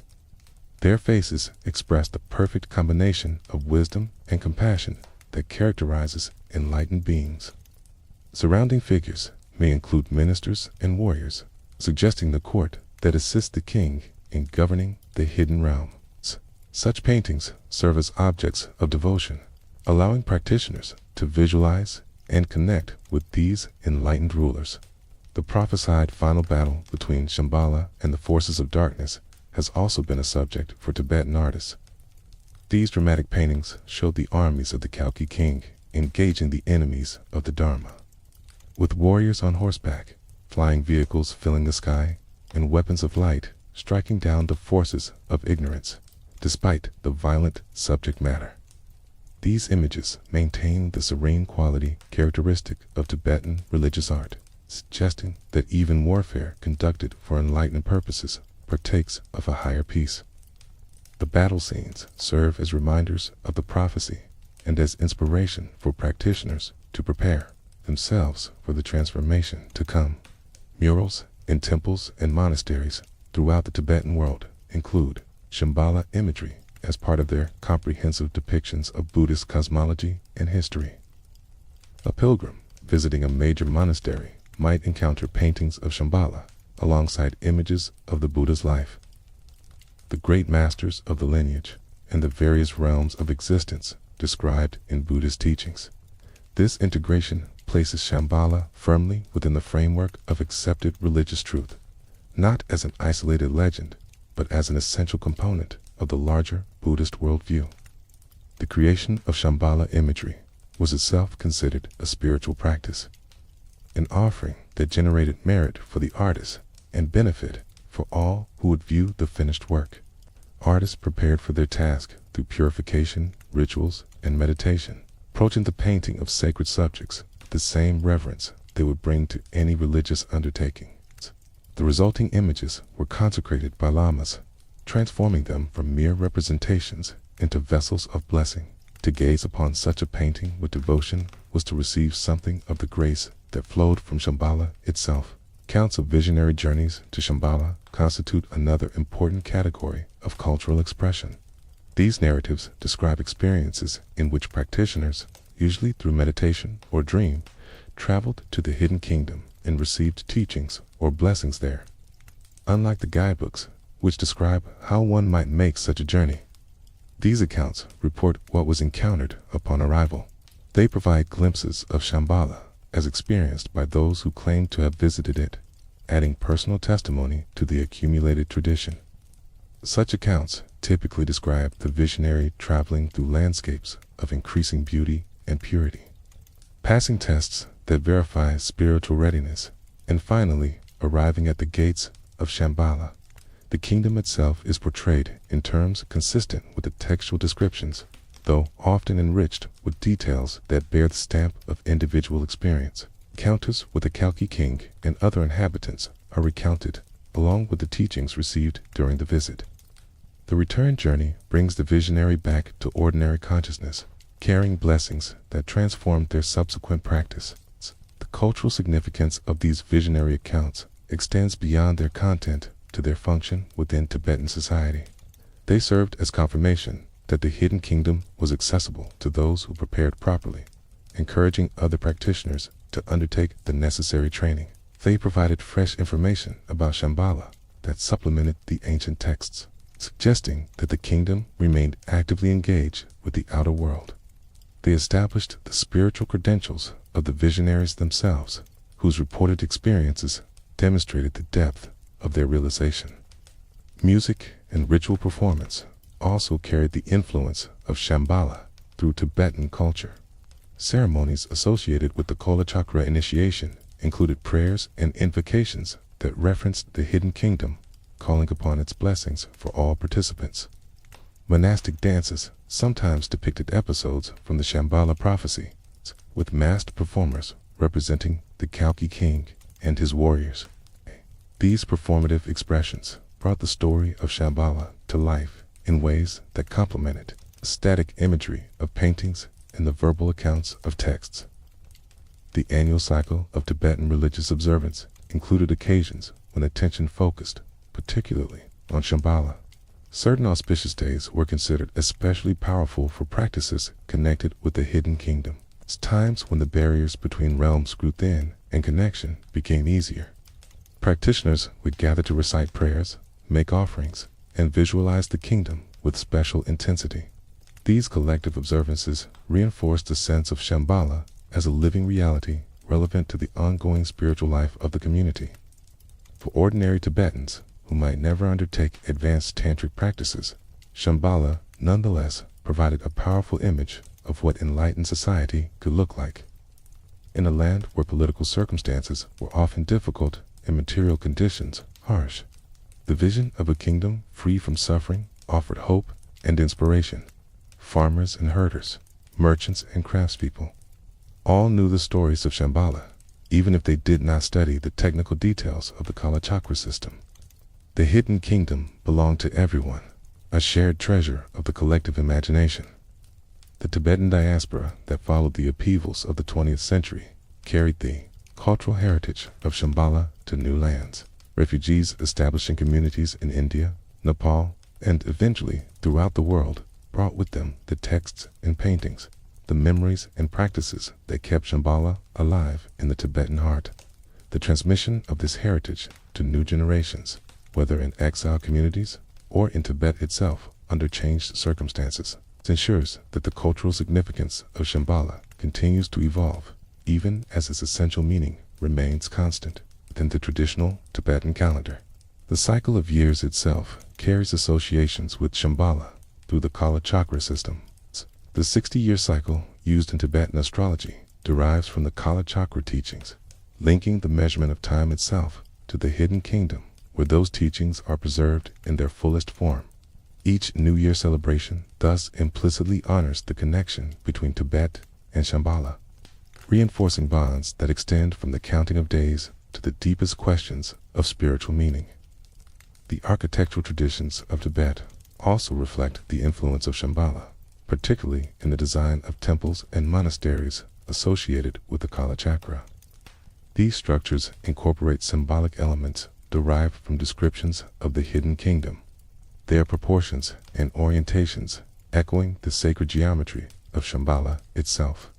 To enter such a temple is to step into a space designed to evoke the qualities of the Pure Land, preparing the mind for practices that may one day lead to direct experience of what the architecture symbolizes.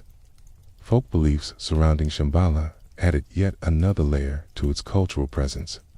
Stories circulated of individuals who had stumbled upon entrances to the hidden kingdom, of mysterious strangers who appeared from nowhere, bearing gifts of wisdom, of signs in the sky that indicated Shambhala's watchful presence.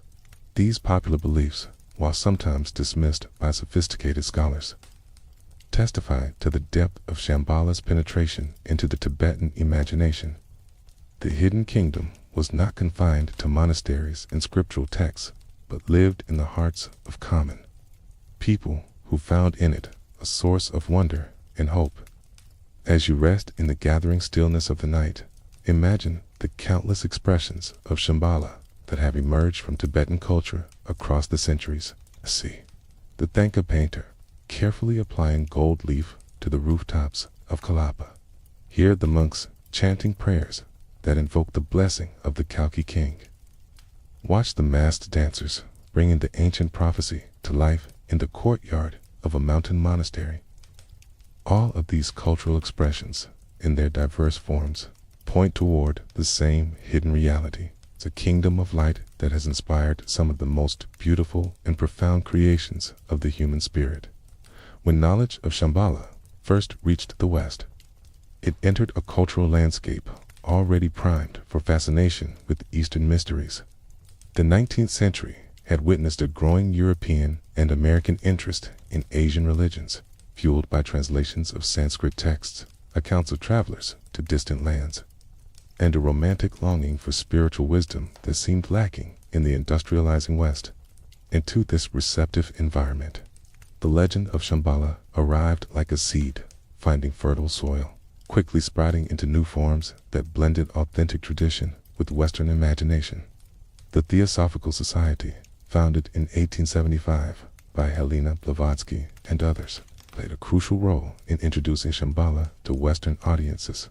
Theosophy sought to synthesize the mystical teachings of East and West into a unified spiritual philosophy, and the hidden kingdom fit perfectly into its worldview. Blavatsky and her successors wrote of secret masters dwelling in remote Himalayan retreats, preserving ancient wisdom and guiding the spiritual evolution of humanity. Though their accounts diverged significantly from traditional Tibetan sources, K captured the imagination of countless Western seekers who had never encountered Buddhist teachings in their original form. In the theosophical interpretation, Shambhala became associated with a brotherhood of enlightened beings who had achieved immortality and possessed powers far beyond ordinary human capability. These masters, sometimes called the Great White Brotherhood or the Masters of Wisdom, were said to communicate with selected individuals in the outer world, transmitting teachings that would help humanity progress toward its destined perfection. The hidden kingdom served as headquarters for this spiritual hierarchy, a place from which the destiny of the world was overseen and guided by beings of almost unimaginable advancement. This interpretation departed from traditional Buddhist sources in significant ways.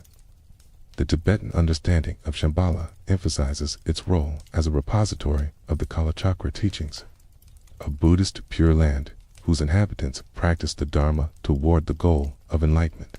The theosophical version incorporated elements from various traditions, including Hinduism, Western esotericism, and even Christianity, creating a syncretic vision that appealed to Western seekers uncomfortable with committing to any single religious tradition.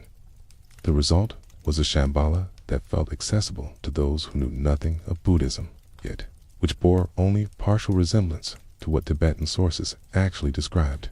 Despite these divergences, the theosophical movement performed an important service in bringing the idea of Shambhala to Western attention. Many people who later developed serious interest in authentic Buddhist traditions first encountered concepts like karma, reincarnation, and hidden spiritual masters through theosophical writings. The movement served as a gateway, introducing Western minds to possibilities they might never have considered otherwise. Some who began with theosophical interpretations eventually found their way to traditional sources, discovering a Shambhala both more specific and more profound than what they had first encountered. The popular impact of Shambhala on Western culture reached its peak with the publication of James Hilton's novel, Lost Horizon, in 1933. This book introduced the concept of Shangri-La, Tenia, a hidden valley in the Himalayas where inhabitants lived for centuries in perfect peace and harmony. Though Hilton drew inspiration from the Shambhala legend, his Shangri-La was a literary creation shaped by Western concerns of the interwar period.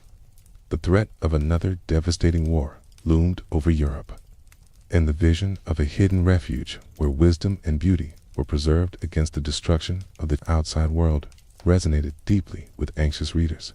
Lost Horizon became enormously popular, its title entering the English language as a term for any earthly paradise or utopian retreat. The subsequent film adaptation spread the imagery even further, imprinting on millions of minds a vision of towering mountains, hidden valleys, and serene monasteries where enlightened beings dwelt in timeless tranquility. This popular Shangri-La, while inspired by Shambhala, took on a life of its own, becoming for many Westerners their primary association with the idea of a hidden Himalayan kingdom. The relationship between Shangri-La and Shambhala illustrates how spiritual concepts transform as they move between cultures. Hilton's creation emphasized escape from the troubles of the modern world, a refuge where one might live out an extended life in cultivated leisure. The traditional Buddhist Shambhala, by contrast, is not an escape, but a preparation. A kingdom whose inhabitants dedicate themselves to practice in anticipation of their future role in world transformation. The difference is significant, revealing different cultural attitudes toward spirituality in its relationship to worldly engagement. Throughout the 20th century, various spiritual movements continued to develop their own interpretations of Shambhala. Some presented it as the home of ascended masters who could be contacted through meditation or channeling. Others identified it with the inner earth, proposing that the hidden kingdom existed not among the mountains, but beneath them, in vast caverns illuminated by a central sun. Still others suggested connections with extraterrestrial beings, imagining Shambhala as a base for cosmic visitors who had long guided human evolution. Each interpretation reflected the concerns and assumptions of its proponents, demonstrating the remarkable plasticity of the Shambhala concept. The arrival in the West of authentic Tibetan teachers, particularly following the Tibetan diaspora of 1959, brought new opportunities for engagement with traditional sources. Tibetan lamas began offering teachings and initiations to Western students, including transmissions of the Kalachakra that carried the blessing lineage directly from Shambhala. These teachers corrected some of the misunderstandings that had accumulated through earlier Western interpretations, presenting the hidden kingdom within its proper Buddhist context, while also adapting their presentation to Western audiences. Among the most influential of these teachers was Chogyam Trungpa Rinpoche, who founded the Shambhala training program in the 1970s. Trungpa drew upon the imagery and ideals of Shambhala to create a secular approach to meditation and enlightened society that could appeal to Westerners, regardless of their religious background. His teachings emphasized the cultivation of basic goodness, the development of warrior-like confidence and gentleness, and the possibility of creating enlightened society in the everyday world. While rooted in Buddhist principles, Shambhala training presented these teachings in language accessible to those with no prior exposure to Asian religions. Trungpa's vision of Shambhala emphasized its relevance to contemporary life rather than its status as a distant Pure Land. He taught that the qualities embodied by the legendary kingdom could be cultivated by anyone willing to undertake the necessary training. The warrior of Shambhala was not a figure from ancient prophecy, but a potential within every human being, waiting activation through practice and commitment. This interpretation brought Shambhala down from the remote Himalayas into the streets of modern cities, making it a template for transformation into here and now. The Dalai Lama's conferral of the Kalachakra initiation, 2 large public gatherings, has also shaped Western understanding of Shambhala. Since the 1980s, His Holiness has offered this initiation to tens of thousands of participants at events around the world, from India to Switzerland to the United States. These mass initiations, while controversial among some traditional practitioners, have introduced vast numbers of people to the Kalachakra system and its associated mythology. Participants receive at least an introduction to the story of Shambhala, its kings, and its prophesied role in future history. The Dalai Lama's presentation of the Kalachakra emphasizes its potential to promote world peace, He has spoken of the initiation as planting seeds that will contribute to harmony among nations and the eventual triumph of wisdom over aggression. This emphasis resonates with the Shambhala prophecy itself, which describes the eventual defeat of forces that threaten the Dharma and the establishment of a golden age of peace. By linking the ancient tradition to contemporary concerns about war and conflict, the Dalai Lama has made Shambhala relevant to audiences who might otherwise dismiss it as mere legend. Contemporary Western scholarship has approached Shambhala from academic perspectives that differ markedly from both traditional belief and popular fantasy. Historians of religion have traced the development of the legend through textual sources, identifying layers of meaning that accumulated over centuries. Anthropologists have studied how belief in Shambhala functions within Tibetan communities, analyzing its social and psychological roles. Some scholars have attempted to identify historical locations that might have inspired the legend, while others have focused on its symbolic and mythological dimensions. This scholarly work has enriched understanding of Shambhala without resolving the fundamental questions that surround it. Academic analysis can illuminate how the legend developed and what purposes it serves, but it cannot determine whether a hidden kingdom actually exists or whether its prophecies will one day be fulfilled. These questions lie beyond the reach of scholarly methodology, belonging to a domain where faith and practice must supplement intellectual inquiry. The digital age has brought new dimensions to the Western engagement with Shambhala. Online resources make traditional texts available to anyone with internet access, while forums and social media connect seekers across geographical boundaries. Virtual communities form around shared interest in the Kalachakra teachings, allowing practitioners to support one another's study and practice. At the same time, the internet amplifies both authentic information and distortion, requiring discernment from those who seek to separate traditional teaching from modern elaboration. For Western seekers today, Shambhala presents both opportunity and challenge. The opportunity lies in access to authentic teachings that were once available only to those who could travel to remote monasteries and find qualified teachers. The challenge lies in navigating the many interpretations that have accumulated, distinguishing what comes from reliable sources and what represents the projections of Western imagination. Those who approach with patience and discernment can find in the Shambhala tradition a profound path of practice, while those who seek only confirmation of existing fantasies may miss what the tradition actually offers. The Western encounter with Shambhala reflects larger patterns in the globalization of spiritual traditions. Concepts travel across cultural boundaries, transforming as they move, taking on new meanings shaped by the receiving culture's assumptions and needs. Something is always lost in this translation, as the context that originally gave the concept meaning cannot be fully replicated in a new environment. Yet, something is also gained, as fresh perspectives illuminate aspects that familiarity may have obscured. The ongoing dialogue between Eastern and Western interpretations of Shambhala continues to produce new insights, new practices, and new possibilities for understanding. Modern retreat centers and meditation communities in the West sometimes invoke Shambhala as a guiding vision for their work. These communities seek to create environments where the qualities attributed to the hidden kingdom might be cultivated in miniature, islands of sanity and awakening within a world that often seems to be moving in the opposite direction. Practitioners gather to meditate, study, and work together, aspiring to embody the harmony and wisdom that Shambhala represents. Such communities function as experiments in enlightened society, testing whether the ideals preserved in legend can take root in contemporary soil. The arts in the West have also responded to the Shambhala inspiration. Painters, musicians, poets, and filmmakers have found in the hidden kingdom a source of creative stimulation that speaks to universal human longings.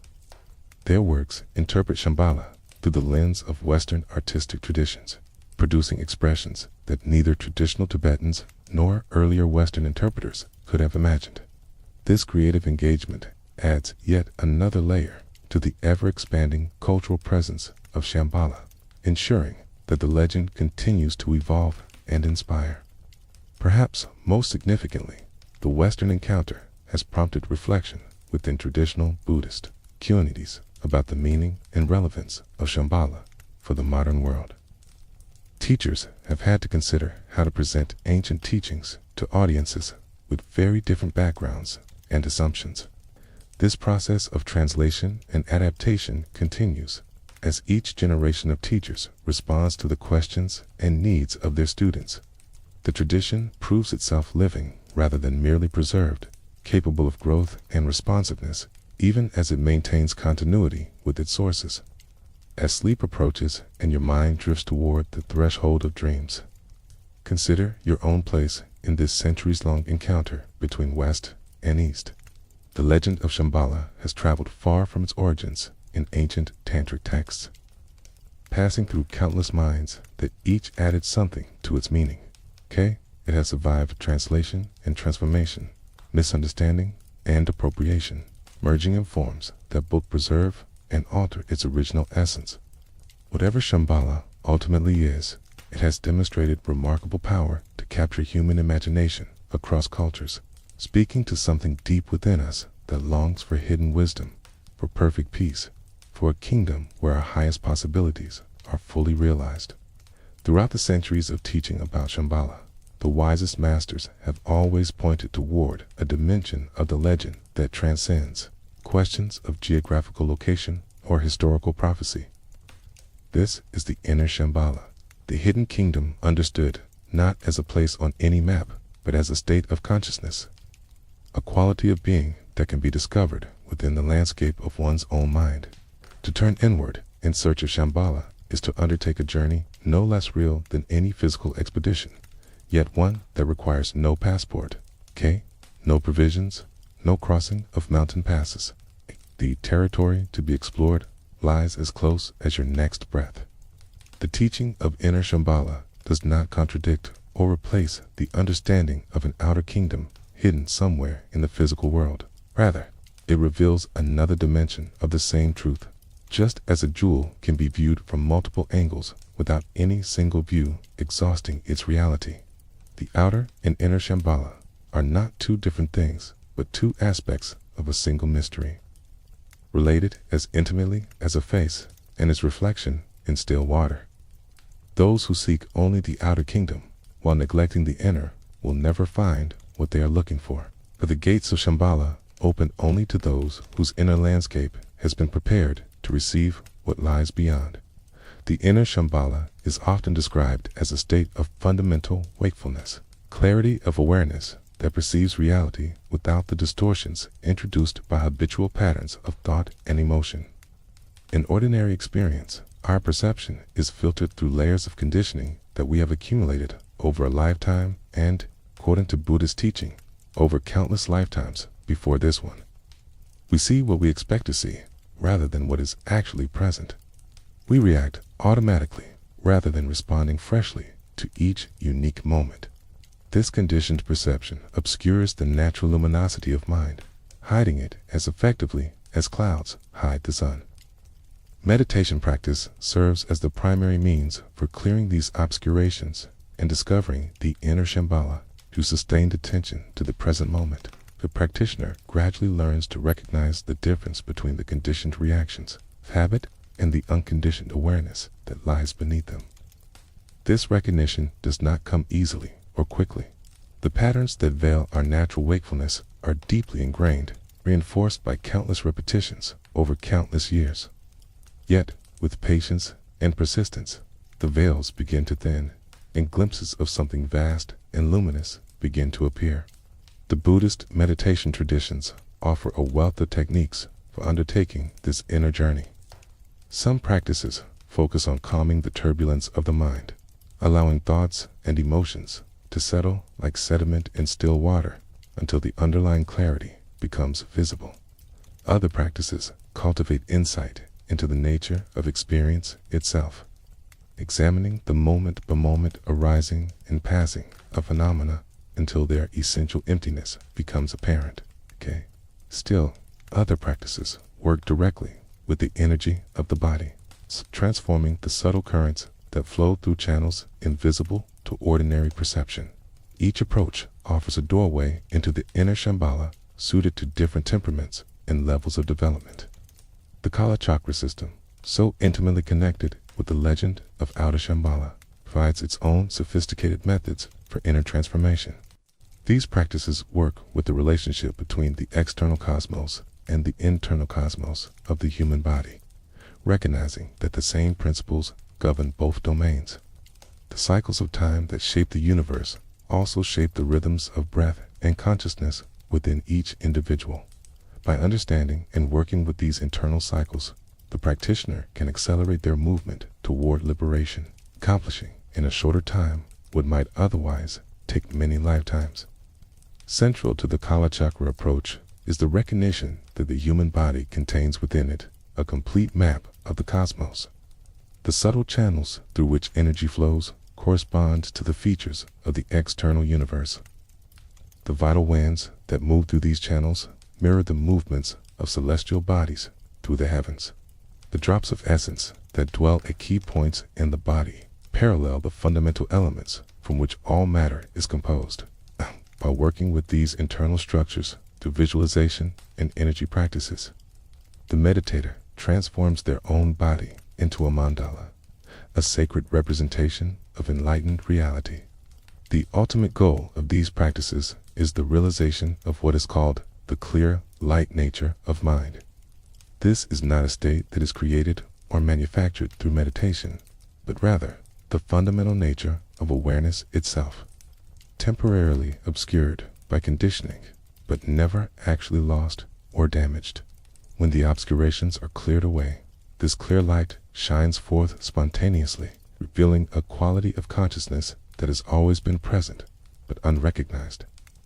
To dwell in this recognition is to have arrived at the inner Shambhala, the hidden kingdom that was never anywhere else but here.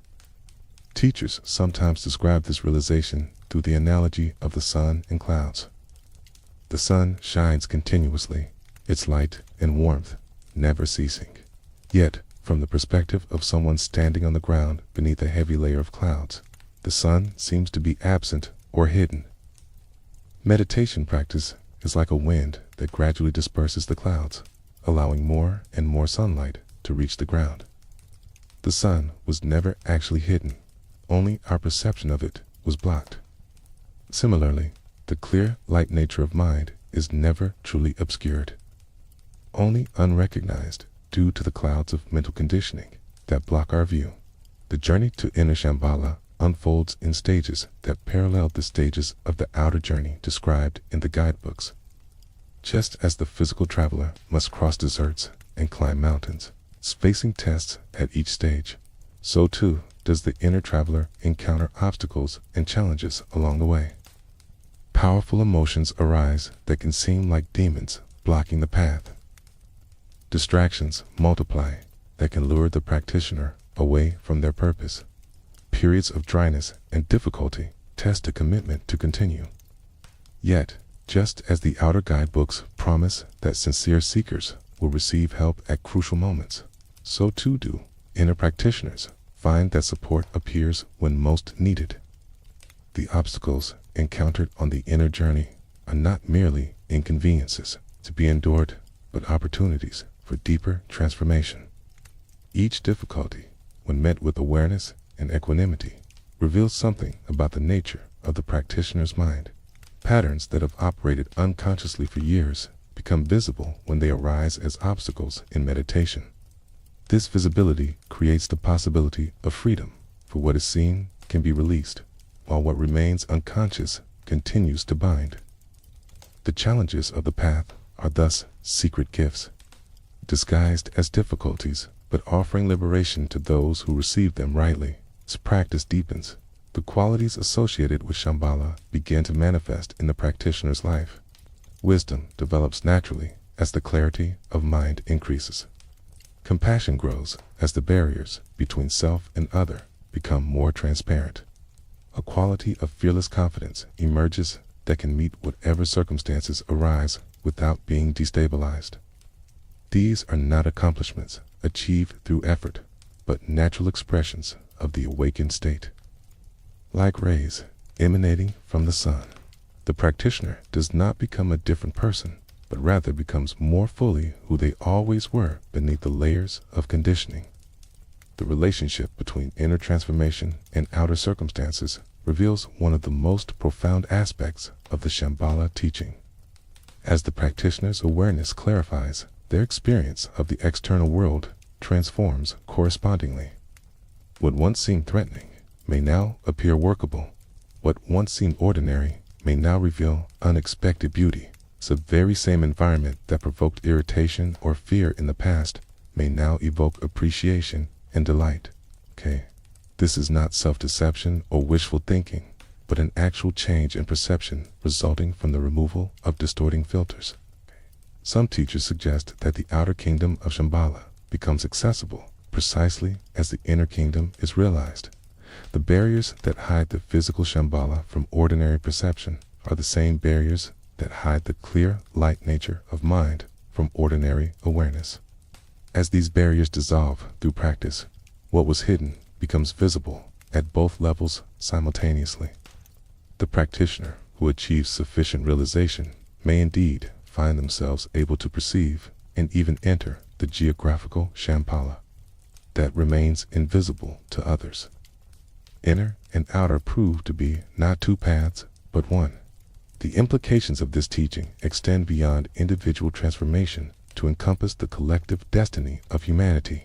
If Shambhala is not only a place, but also a state of consciousness, then the prophecy of its emergence takes on new meaning. The golden age that follows the victory of the Kalki king is not merely a change in external circumstances, but a transformation in how human beings experience reality. When enough individuals have realized the inner Shambhala, the outer conditions will naturally align to support enlightened society. The prophecy describes not only what will happen to us, but what will happen through us. This perspective places responsibility for the fulfillment of the prophecy squarely on the shoulders of practitioners in every generation. We are not passive observers waiting for Shambhala to emerge and save us. We are active participants in the unfolding of a destiny that depends partly on our own efforts. Each time a practitioner sits down to meditate, each time the veils of conditioning grow a little thinner, the prophecy moves closer to fulfillment. The hidden kingdom approaches not only through the turning of cosmic cycles, but through the gradual awakening of countless individual minds. The inner journey to Shambhala is available to anyone willing to undertake it, regardless of their circumstances or background. No special qualifications are required beyond sincerity, commitment, and access to reliable instruction. The practices have been preserved and transmitted for over 1,000 years, precisely so that seekers in every era would have the tools they need to make the journey. What was taught in the monasteries of Tibet is now available in meditation centers around the world, adapted to contemporary circumstances, but preserving the essential methods that lead to awakening. The path is long and the goal is high, yet every step brings its own rewards. Even the earliest stages of meditation practice yield benefits that make life more workable and more enjoyable. As practice deepens, these benefits multiply, touching every aspect of existence, from relationships to work to simple moments of solitude.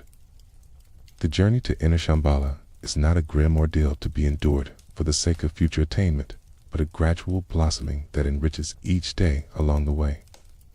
The teachers who guide practitioners on this journey serve as living proof that the destination is real and reachable.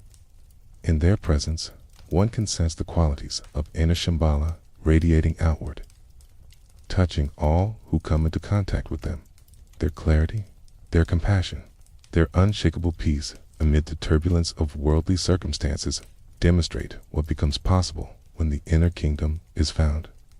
They are not superhuman beings of a different order, but ordinary people who have traveled the path far enough to know its destination intimately.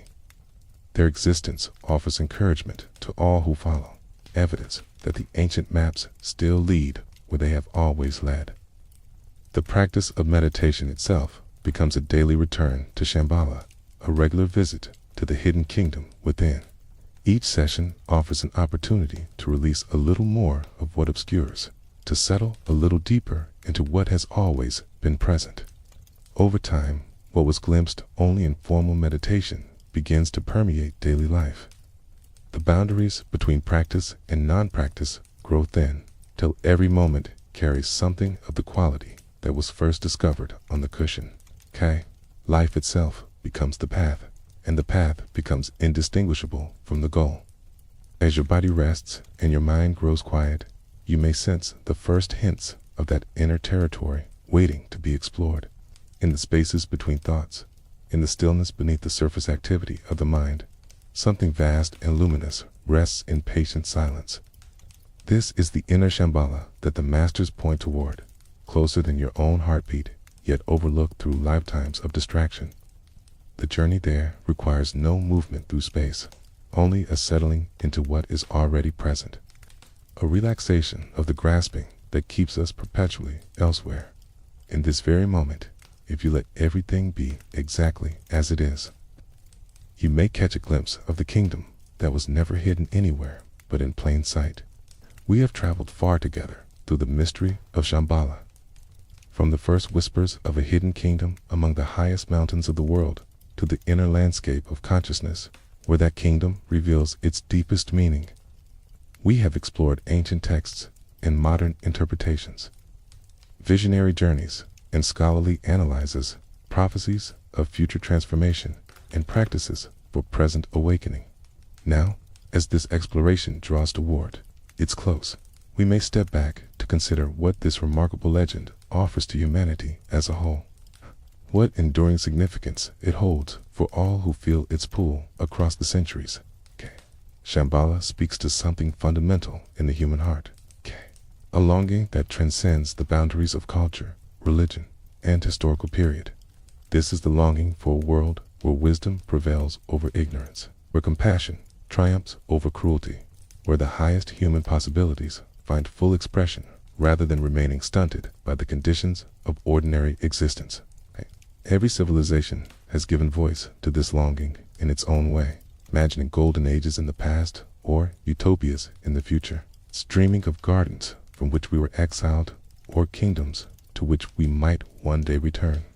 Shambhala takes its place among these universal dreams while offering something uniquely its own. What distinguishes Shambhala from many other visions of perfected society is its insistence that the dream is not merely a dream. The hidden kingdom is presented not as a fantasy to console us for the inadequacies of the actual world, but as a reality awaiting discovery by those who prepare themselves properly. This claim challenges us in ways that mere fantasy cannot. If Shambhala exists, then the question of how to reach it becomes urgent. If the perfection it represents is possible, then our failure to achieve that perfection in our own lives and societies becomes a matter of consequence rather than mere misfortune.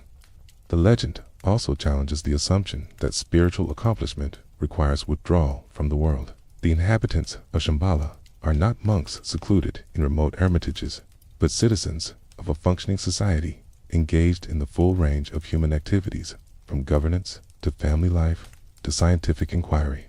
Their enlightenment expresses itself not through rejection of worldly involvement, but through transformation of how that involvement is conducted.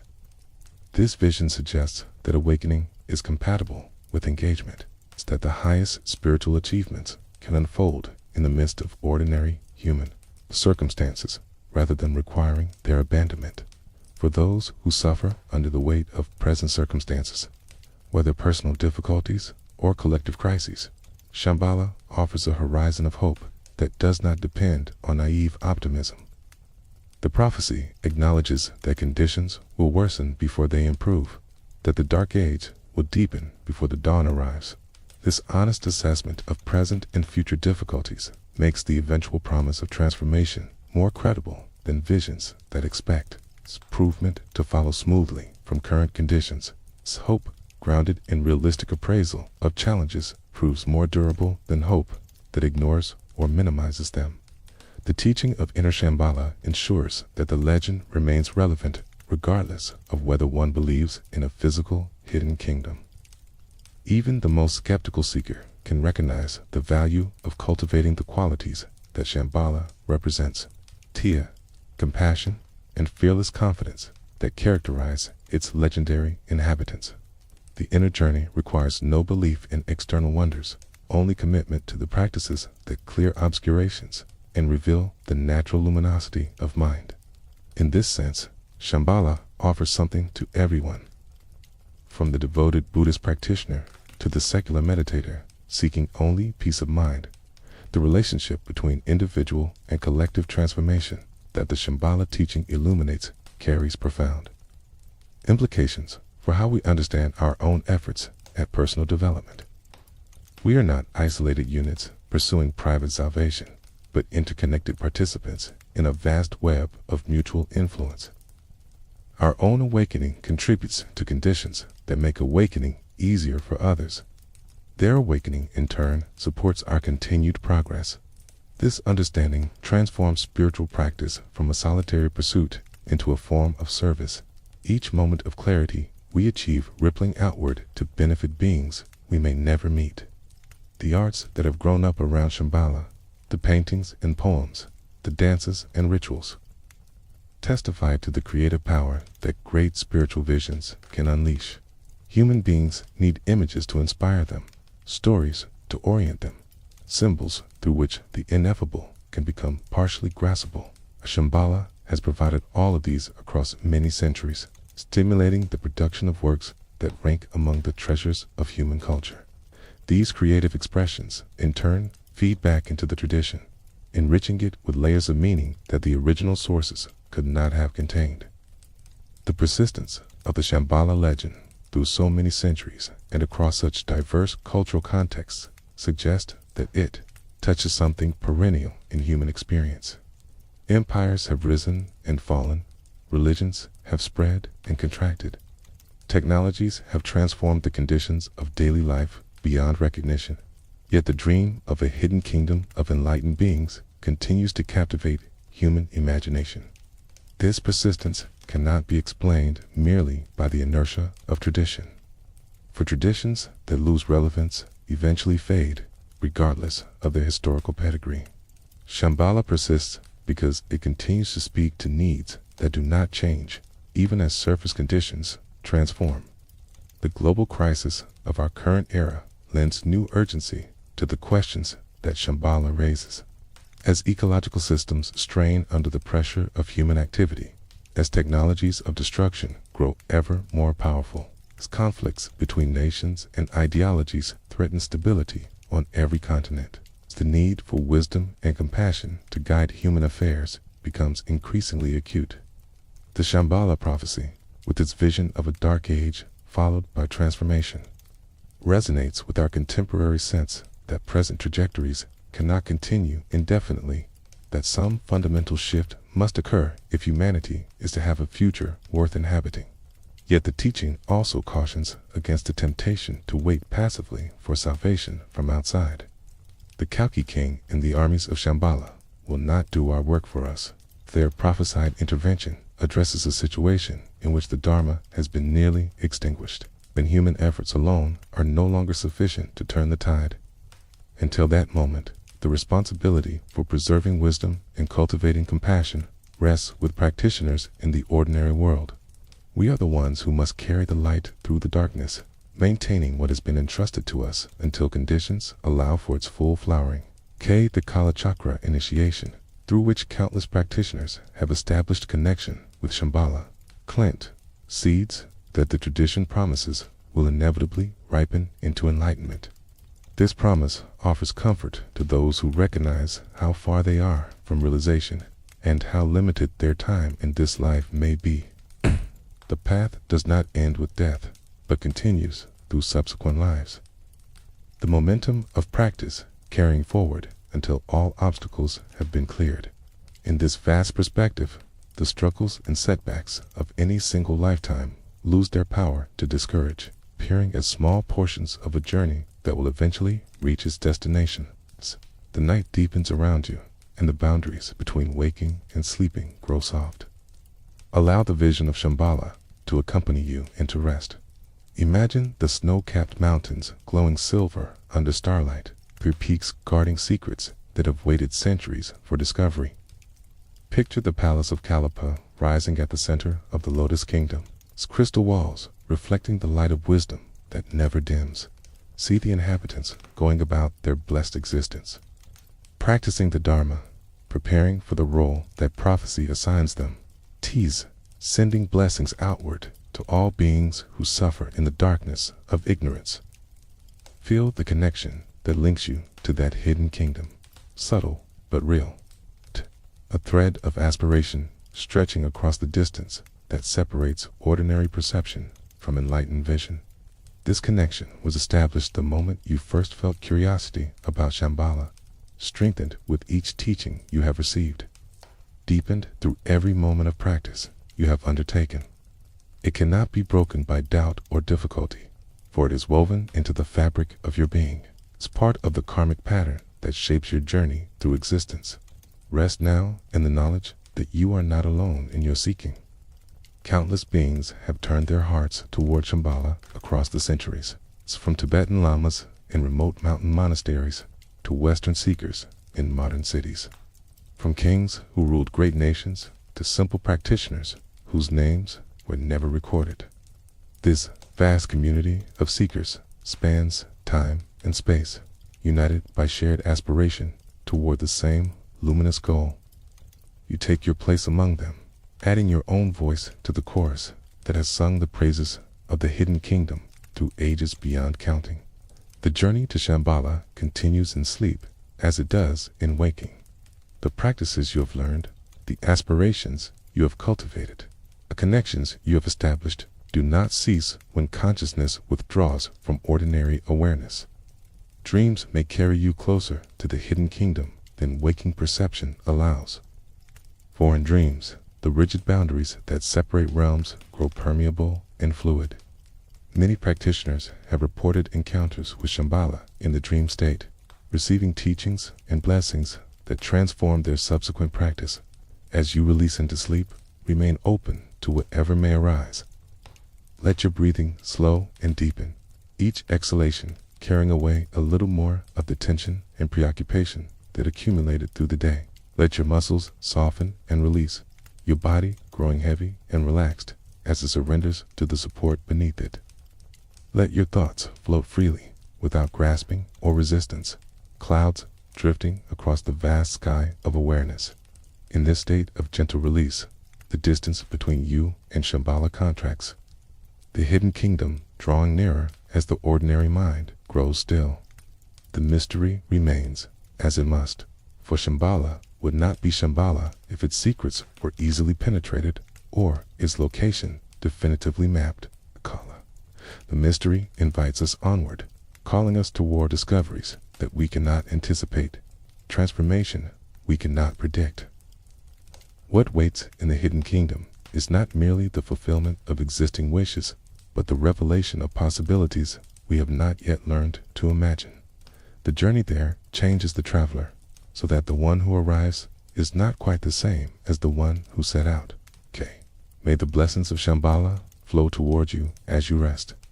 May the Kalki king and all the enlightened inhabitants of the hidden kingdom extend their protection and guidance.